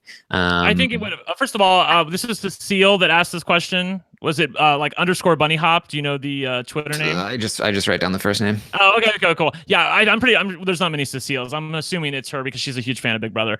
She's my skating friend. We talk about ice skating all the time. So hi, Cecile. Hello. I think the answer is probably not, but yes, with this jury. I do believe that if Kayla had won Final Four, let's say Derek won Final Four HOH, and then Kayla won HOH and she got to the end with Paris, and she took her there the whole way, and Paris didn't win anything. I still think Paris gets 4 votes from this jury. I really, really do. Yeah, because I feel like if we're taking, at face value what a lot of people are saying, which is that they were going into it going to vote for Paris anyway, like without even knowing that Paris won the final HOH, then it appears that they would be willing to vote for Paris having not won a single competition. And then the fact that she did win the final HOH was just like icing on the top of it. And they're like, yay, that we actually have this thing to back us up. And this is something very impressive, but we would have been voting for her anyway. If what we were saying was correct, was that it would have either been 4-3 or 6-1, whatever, but she still would have won nonetheless. So I think that you can win without winning any competitions. I do think that if Paris didn't win the final HOH, she still would have won. Anthony S says agree or disagree. The best players never win Big Brother Canada. No, I don't think so. Because do they mean in the best players of the final 2, or do they mean best players generally? Generally. I think it means best players generally. I don't think that's true. I think that if you win, you must have done something right. I don't think that. But were they the best player of their season? That's the question. But I feel like that's tricky because you can't really say that they're the best player of the season if they we could say like Johnny was the best player of the season, but he got out right. I just feel like it's hard to be like you're the best player, but you got out pretty early. It's like a poker tournament. Like you can be the best poker player in the tournament, but you get unlucky and you don't win the tournament. It doesn't change the fact that you're still statistically probably the best player. I do feel like that. Ironically, Jillian was the best player on her season, and she won the game. That's an interesting take. But it was by a mistake. She wouldn't have won. I know, right? She was at least one of the top 2 players on her season. Yeah, I was gonna say Emmett is Okay. probably. Yeah. But Well, then I think it's an interesting observation. I think you can make a case for it. I think that you can say Emmett, you can say Netta, you can say John. Godfrey. Okay. You can say Mitch or anybody for season 4. Tim. You can say. Sorry. For those of you out there who are fans of him, like I think Godfrey would probably be the one that would be the biggest, robbed. Like, how could they not see it? But it never was. It was sort of like the reverse of what was happening now, which is like they really did not see what he was doing. And even when he tried to explain it, although he got like no questions, he still wasn't able to get it across to them or even have them really consider it. I think that the fact that they wanted to vote for Sarah anyway, plus their social game made them feel better about the fact that they were just going to vote for Sarah. And they really didn't, in my view, give him much of a chance to explain his game. Yeah, I did. My most recent Terran show is with Godfrey, and I just found it fascinating listening to him tell us stories about growing up in Zimbabwe. And it was a really rough place at the time. It was really going downhill. And he was at like a boarding school where people would bully other kids in really harsh ways for food, just because food was so expensive. And like Godfrey learned how to survive in that social environment. And the way he was describing how he survived in that really crazy environment was exactly his Big Brother game. And it was like, this is what he was doing, that he was trying to explain to people, but they never saw. And it's that's just fascinating to me. So I recommend that interview. That was such a great final 2. I mean, that was one where honestly I could have entertained either one of them. I was really rooting. My heart was rooting for Sarah. I could see what Godfrey was doing on the outside, and so I could see that as well. But I was really happy with that final 2 in the end. Although I loved Ashley as well. I grew to Ashley's game. I really grew to love her as time has gone on. Like I look back on that, I'm go, she really like had meat shields in front of her and was protected, and she kicked ass at the end when she needed to win. She won this comp, and she almost made it there, and then lost on a tiebreak to Godfrey at the end, where she would have taken Godfrey to the end. She would have cut Sarah, and she would have probably won the game, right? I'm pretty sure. Yes, she would have. So that close. Yeah. I know. Yeah, that is a final 3 where potentially I think there's a shot that all 3 of them could win the game with different winning HOHs and who takes who. But that's it's pretty rare, because I remember we were thinking about it. When was the last time this happened? And it might have been not necessarily based on who took who, but who was sitting next to who. It was sort of a round robin. Let's see. Do you guys think there was an influence, the audience? We talked about this a little bit. One of the things we learned about the final 2 speeches was that one of the reasons why they were yelling was because the audience was very, very loud, and they had to yell over the audience. I think all 3 of us are probably in agreement here. Stop allowing the audience to interfere with. They need to create some order in that studio. I mean, come on. Do you think they do that with CBS? There's no way. I just think they need to make the audience shut up and let the jury decide from what they're saying in the speeches. And I just feel like we don't like the outside influence generally. Why would we want outside influence with the studio audience? And people are gonna get mad at me for saying that because they already had, and just say stuff like, the people in the crowd are allowed to root for who they want to root for. It's like, yeah, they're allowed to root for who they want to root for, but wait until after. Like, don't just sit there and cheer and yell so that they can't hear them when they're giving their speeches. I just feel like, you can hold it back for like 5 minutes and then you can root for them, whatever. Right. It doesn't even take that long. I don't understand. You're like gone all this way with all the secrecy, putting them in jury, making sure they can't hear. And then at the end, you're going to let the audience, have some effect on what's going on with the proceedings. Like, that's a bad call. Come on. And you can do better. You can do better, Big Brother Canada. And people saying, oh, it didn't make a difference. I would have voted the way I did anyway, no matter what the crowd was doing. Like, I'm sure it made a difference. I mean, it would have made a difference with me if I was going to vote for someone and I was like, this is the person who I think played the best game. And then all of a sudden, everyone was like literally silent when they were giving their speeches and when they were giving their answers to the questions. And then you turn to the next person and the crowd's cheering and going wild and just like loving it. It would make me think, I mean, obviously the audience knows more than I do. So clearly I haven't seen something about how awful this one person is and how great this other person is. So I'm going to vote for how great this other person is. I mean, I feel like it's that that SpongeBob episode. Like, this is going like way back, but like that SpongeBob episode where he like turns to, I don't remember exactly what it was. He like plays an instrument or something, and it's SpongeBob, and he's like cleaning, or Squidward is cleaning, or someone's cleaning. I don't know my SpongeBob, but someone's cleaning, and the crowd goes wild. And then you like switch it, and Squidward tries to clean, and it's like crickets. And then SpongeBob's cleaning, and everyone goes crazy. It's so weird to me that that's like acceptable.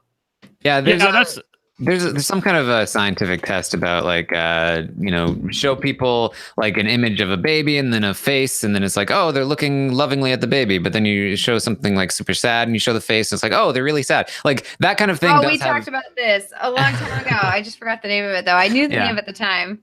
Like that stuff has an influence on you whether you recognize it or not.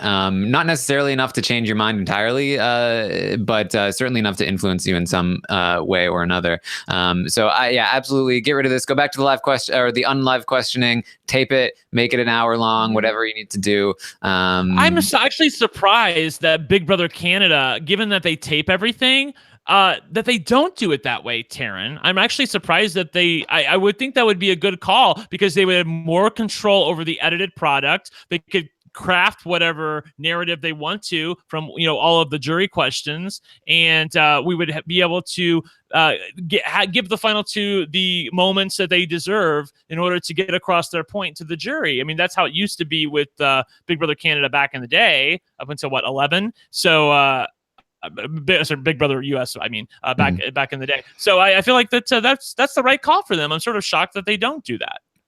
It constantly shocks me that they do the finale the way that they do. I don't understand it. It seems like it's more complicated. It's more expensive to do it the way that they do it, and it's less exciting. And the momentum gets killed. There's just so many things that just don't make any sense to me. It's the Kuleshov effect. There you go. That's what it is. Thank you, Melissa. The Melissa Bot wants to know: would Kayla have won if it had been a 9-person jury? Which is an interesting thought experiment. Obviously, it's hard to know for sure.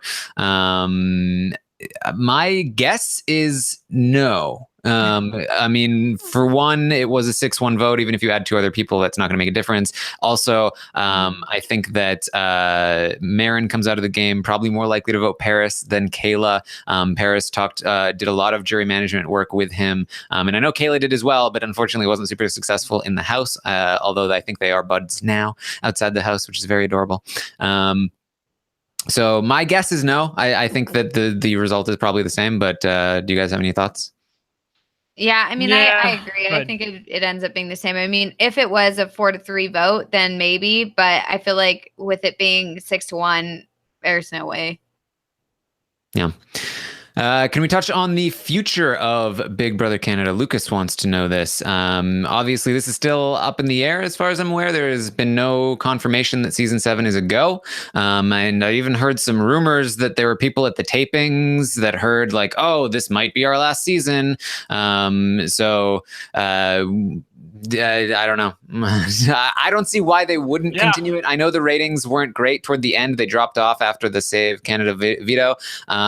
But still, it's like you just remodeled this. You just like rebuilt this entire house. Why it must be pretty cheap to produce. You've got all these sponsorships that I assume aren't going away. But maybe if they do go away, they wouldn't have the money for the show. Who knows? But you could sell like live feeds to the fans. I mean, I know I pay $9.99 every month for CBS All Access, so you can maybe do that for us so that we can have, actual feeds that you don't block for 6 hours after the competition. By the way, I just want to say that my little letter to production had absolutely no effect on anything whatsoever. They were just as bad as they always were. They were freaking terrible. They gave me the big old middle finger, so girl, bye to that. So all of you who are coming for me, it didn't do shit. So nothing happening there. I think that they could make an effort more to get more money, but I don't really know that they want to. I mean, I don't know anything more than anybody else does. I think that I think if you heard at the finale that they're like, well, this could be our last season, it's only because of the fact that they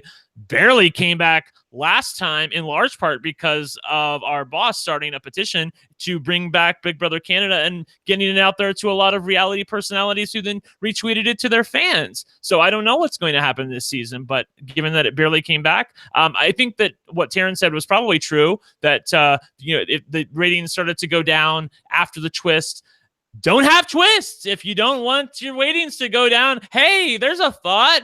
Don't put a twist in the game that's going to take out the most popular player. I mean, Erica was literally the biggest illumination on this season that I have seen. Like, everybody else I saw coming, okay? And Maddie I thought was going to come, and then she fizzled out. But Erica, I thought there was nothing there. No, I don't even think we picked her in our draft until like 9 or 10. I thought that she was some recruit who didn't seem like she was that happy to be there during the preseason. But honey, when she walked in, and she was owning the place from the start. And I grew to be a fan of her as the weeks went on. And I was so thrilled to see that, and so bummed when a twist ended up taking her out. So, I'm sure if I felt that way, I'm sure there are a lot of people at home who felt that way about Erica. She was just the most kick-ass person I've ever seen on a reality show in years. And so, don't do twists. That's what I would say. Yeah, and I'll say, like, for as frustrated as I occasionally get, or maybe even often get with Big Brother Canada and the choices that they make and the edits and the twists and all of it, I still really want it to come back. Which is, maybe I'm a glutton for punishment, but it's still Big Brother, and it's still one of the only versions of Big Brother that we even get to watch. And the fact that we do get so mad at it just is an example of just like how much passion we have for watching the show. So I hope that it comes back, and I would be disappointed if it didn't. So yeah, the franchise in the chat says they did it all for Ryan. I still can't believe it. Honey, I am right there with you. Like, I'm still like, okay, like, cause it's the fans, the fans are idiots.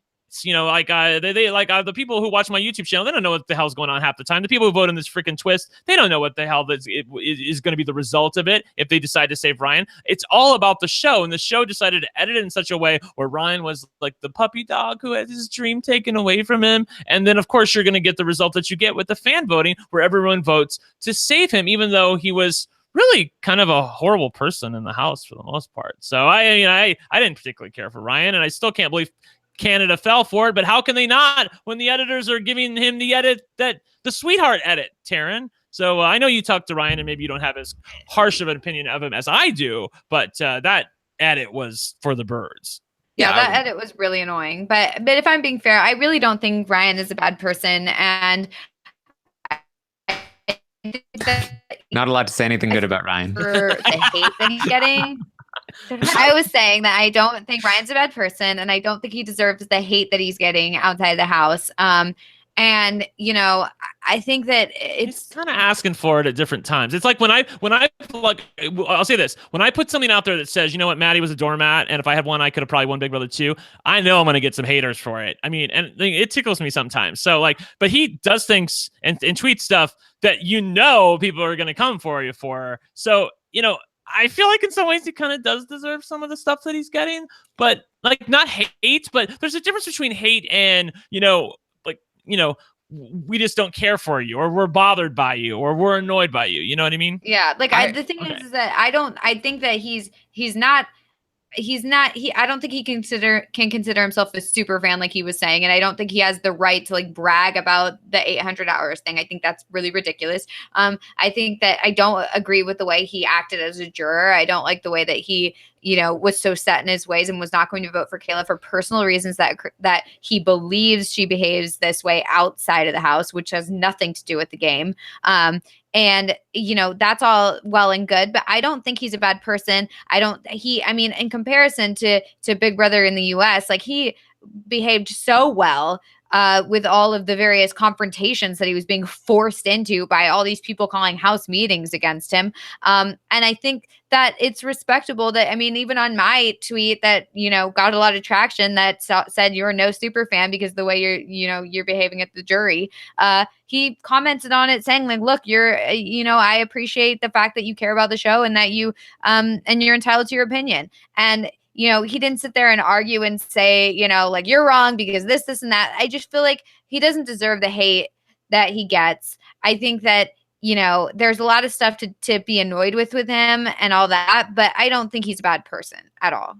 I will say really quickly, not speaking to anybody in particular, but if you follow me on social media and you know that I haven't been the biggest fan of yours, I think it's a little chicken shit to favorite the comments that are anti-Brent and ignore the other comments without responding. Like when you like do a little favorite here and there on comments that support your position, because I favorite stuff that is not necessarily my position, especially if it's done well. I think this one person yesterday said, Brent, you couldn't win Big Brother because you would need an actual personality in order to do that. And so I was like, oh my God, that was really, really funny. Like I want to even retweet that, but if you got something to say to me, Maddie, then come for me.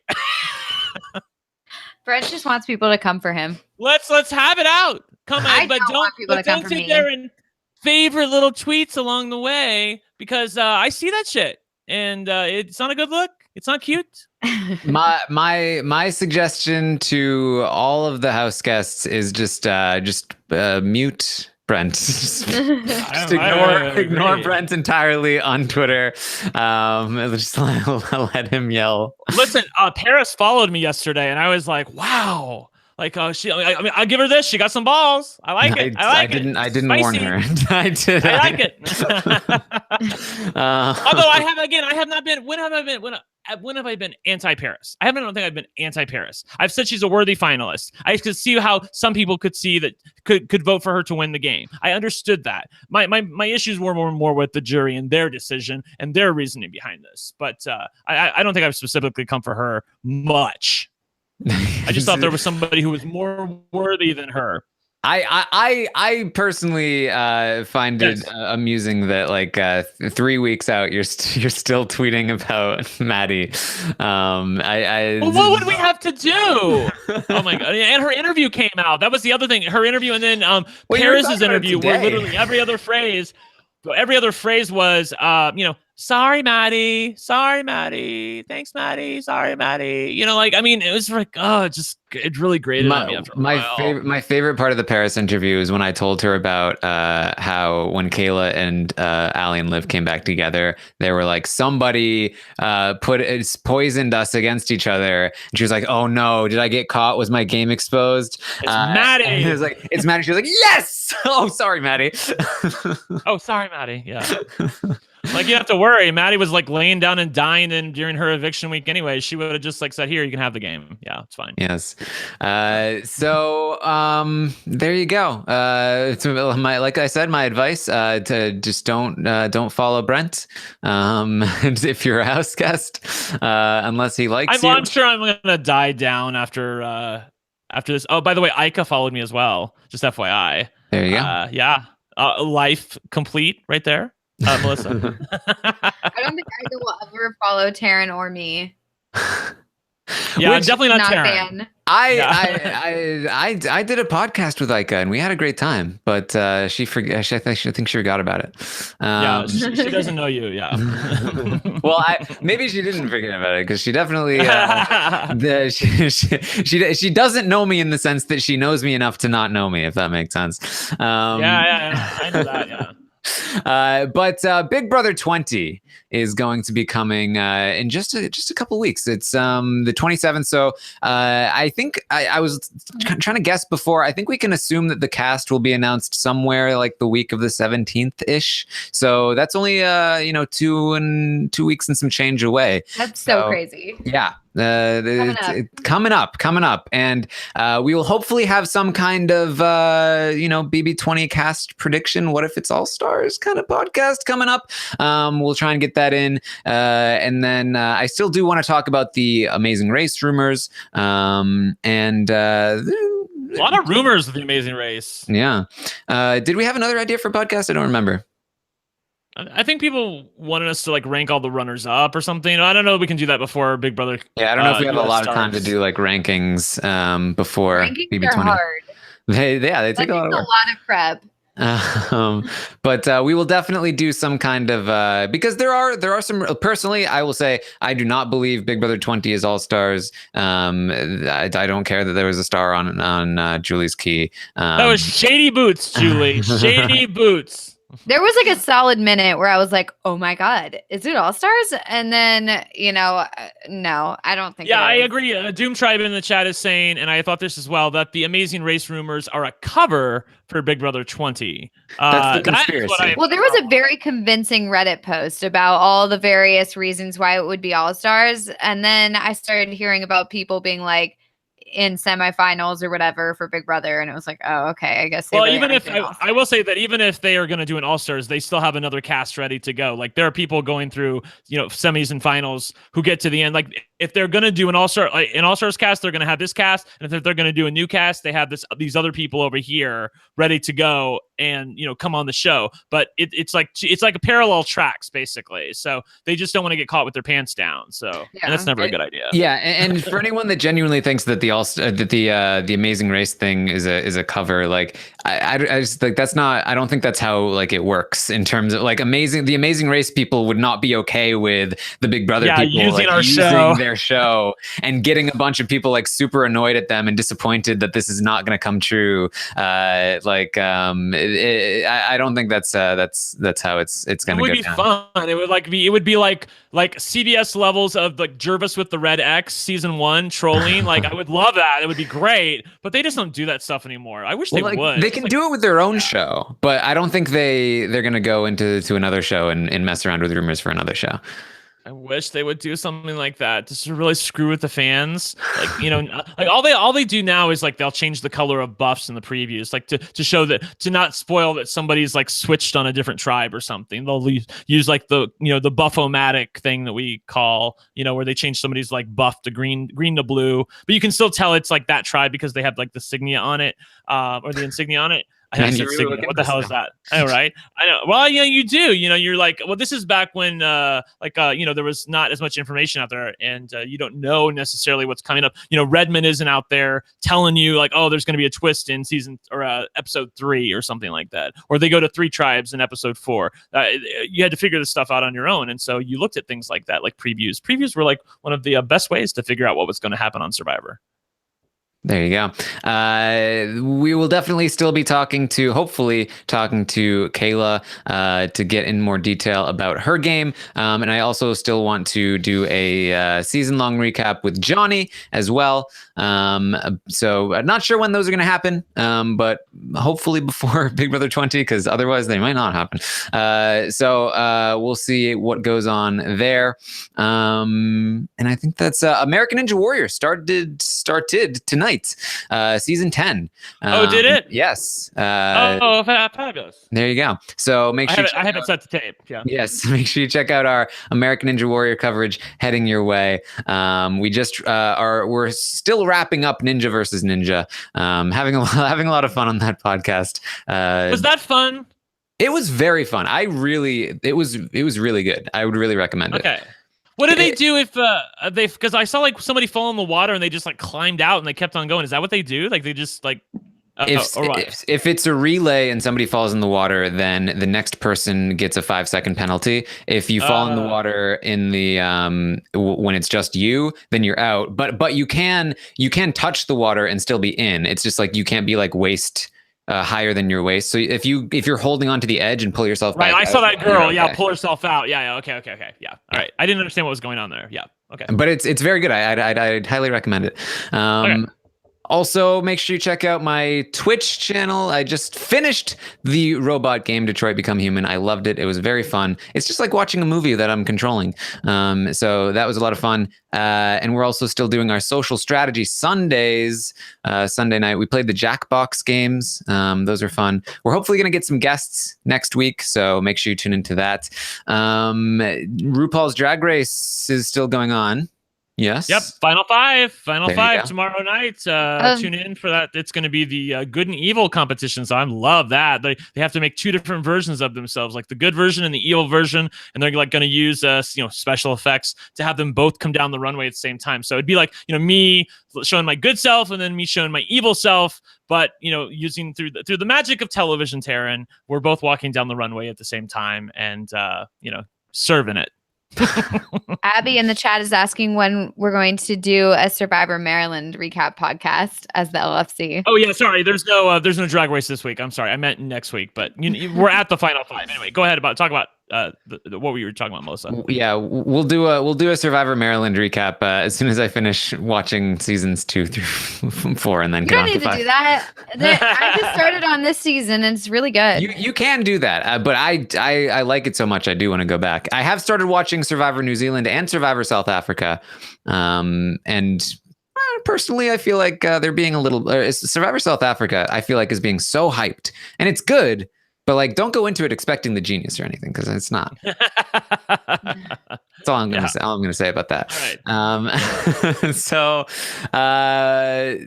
we got a comment here in the chat. From Nower97, I will say this again. Thank you so much, Taryn, for doing the interviews and covering all the live feeds to keep us up on what's been happening in the house. And thanks to Brent and Melissa for being biased and giving your opinions to argue with Taryn and make us all laugh or make us smile. Love you guys. Thank you, Nower. Thanks. Thank you so much. All right. So I think that's it. That's the end. We're putting the lid on Big Brother Canada 6. We might have some more interviews coming your way afterward, but this is the final commentary that we're going to do until we probably do the end of the year recap eventually. But I'm sure I'll be annoyed. Go ahead. Sorry. I thought you were done. I love the season. I thought it was great. I had a really great time both covering it and watching it. So very, very happy about the whole thing. And I hope we get to talk about it more next year when season 7 happens. Brent, what were you going to say? I'm just gonna say that, don't worry, my Twitter feed will soon be full of Big Brother 20 stuff and what I'm annoyed by on that. So if you're muting me now, unmute me in a couple weeks and come back and have fun. Because I'm like I said, it's so funny because Melissa said it earlier in the podcast. Like the same people that are like harping on me now were singing my praises like 3-6 months ago. So come on, pick a horse, people, and stick with it. the anger needs some variety. You need to get angry about Big Brother 20. Like we need to introduce some variety to the ranting, I think. Yes. No, this has been such a great season. I've had so much fun. I think we were really lucky because this has been a fun one and a good one. And you've great strategy, great people, not this, there wasn't the vile hatred that we saw last year on Big Brother 19. I just felt like everyone recognized it was a game, and I feel like even the fan base was a lot more civil, which was very nice to see. And I just had a great time, and I was, very, very, very happy to watch it. And I really hope it comes back next season. Yes. And I hadn't planned on this, but this person just came into my mind, and I haven't talked about it on the podcast before, but there was a great fan of ours, Dominic, who was always in the chat during these podcasts. Yes. Who unfortunately, so funny. Unfortunately passed away over the course of, or I guess it was a few weeks ago. Right. And very sad to not have him here with us in the chat. And just wanted to. He was so sweet, really. And there's a great picture for those of you, or if you tweeted out the picture of you did tweet out the picture of you and him, right? Yeah, Rob put that up in the Rob is a Podcast studio, so that Dominic will be in front of all the shows from now on. So obviously in spirit, and there's a picture of him up there with you as well. I think that's honestly one of the cutest pictures you've ever taken, and it's not just because you both of you look so great together. So I think that's really well done, and I'm glad you got that moment with him. Yeah, he was so funny in the chat. He always made me laugh. I mean, to the point where I had to stop sometimes and just crack up because, he was so clever. Yeah, and he was always nice and positive, and never was mean to us, which is always something that I very, very much value. You hear that, people? Yeah. It was funny, but not in a mean way, and I really appreciated it. If you remember, one of our, I think pretty early on in the season, there was a moment during one of our roundtables when we all just cracked up, and we just we couldn't even continue the podcast because we were all laughing. That was because of Dominic's comment. What did he say? I kept trying to remember what he said because I remember that moment being he is so funny and I can't handle it. I feel like I know what it is. Was it hashtag one night in Paris. Yeah, it was something like that. It was like something, okay, that we alright. couldn't say on the podcast. It was so funny. Yeah. I feel like was so that good. him? Was that him? Or Yeah. was It okay, was totally cool. him. Right. It was Yes. so Okay, funny. cool. Sorry, yeah. So the I chat's just, confirming it. Okay. Yeah, I just wanted to say, like, I'm gonna miss him moving forward into Big Brother 20. It will not be the same without him, and I just wanted to say that. And that's it. That's our Big Brother Canada 6. I apologize for the sad ending, but it was a good season, and I think there's a lot to be thankful for. With everything Big Brother and all of this, all of you in the chat here now. I don't ever want to take you guys for granted. So if you want to tweet at us, follow us on Twitter. I'm at Armstrong Taryn. Brent is at One Lucky Gay. Melissa is at It's Melissa with 3 A's. And we didn't get a hashtag. What's our hashtag here? Why don't we use deplorables? Because that's what he coined. Because Bill's saying that in the chat. He coined the phrase deplorables. But it's up to you. If you can find something more interesting, we could do that. There was one near the beginning that I remember being like, I should remember that, and of course I never remember. Yeah, you have to write them down because I never.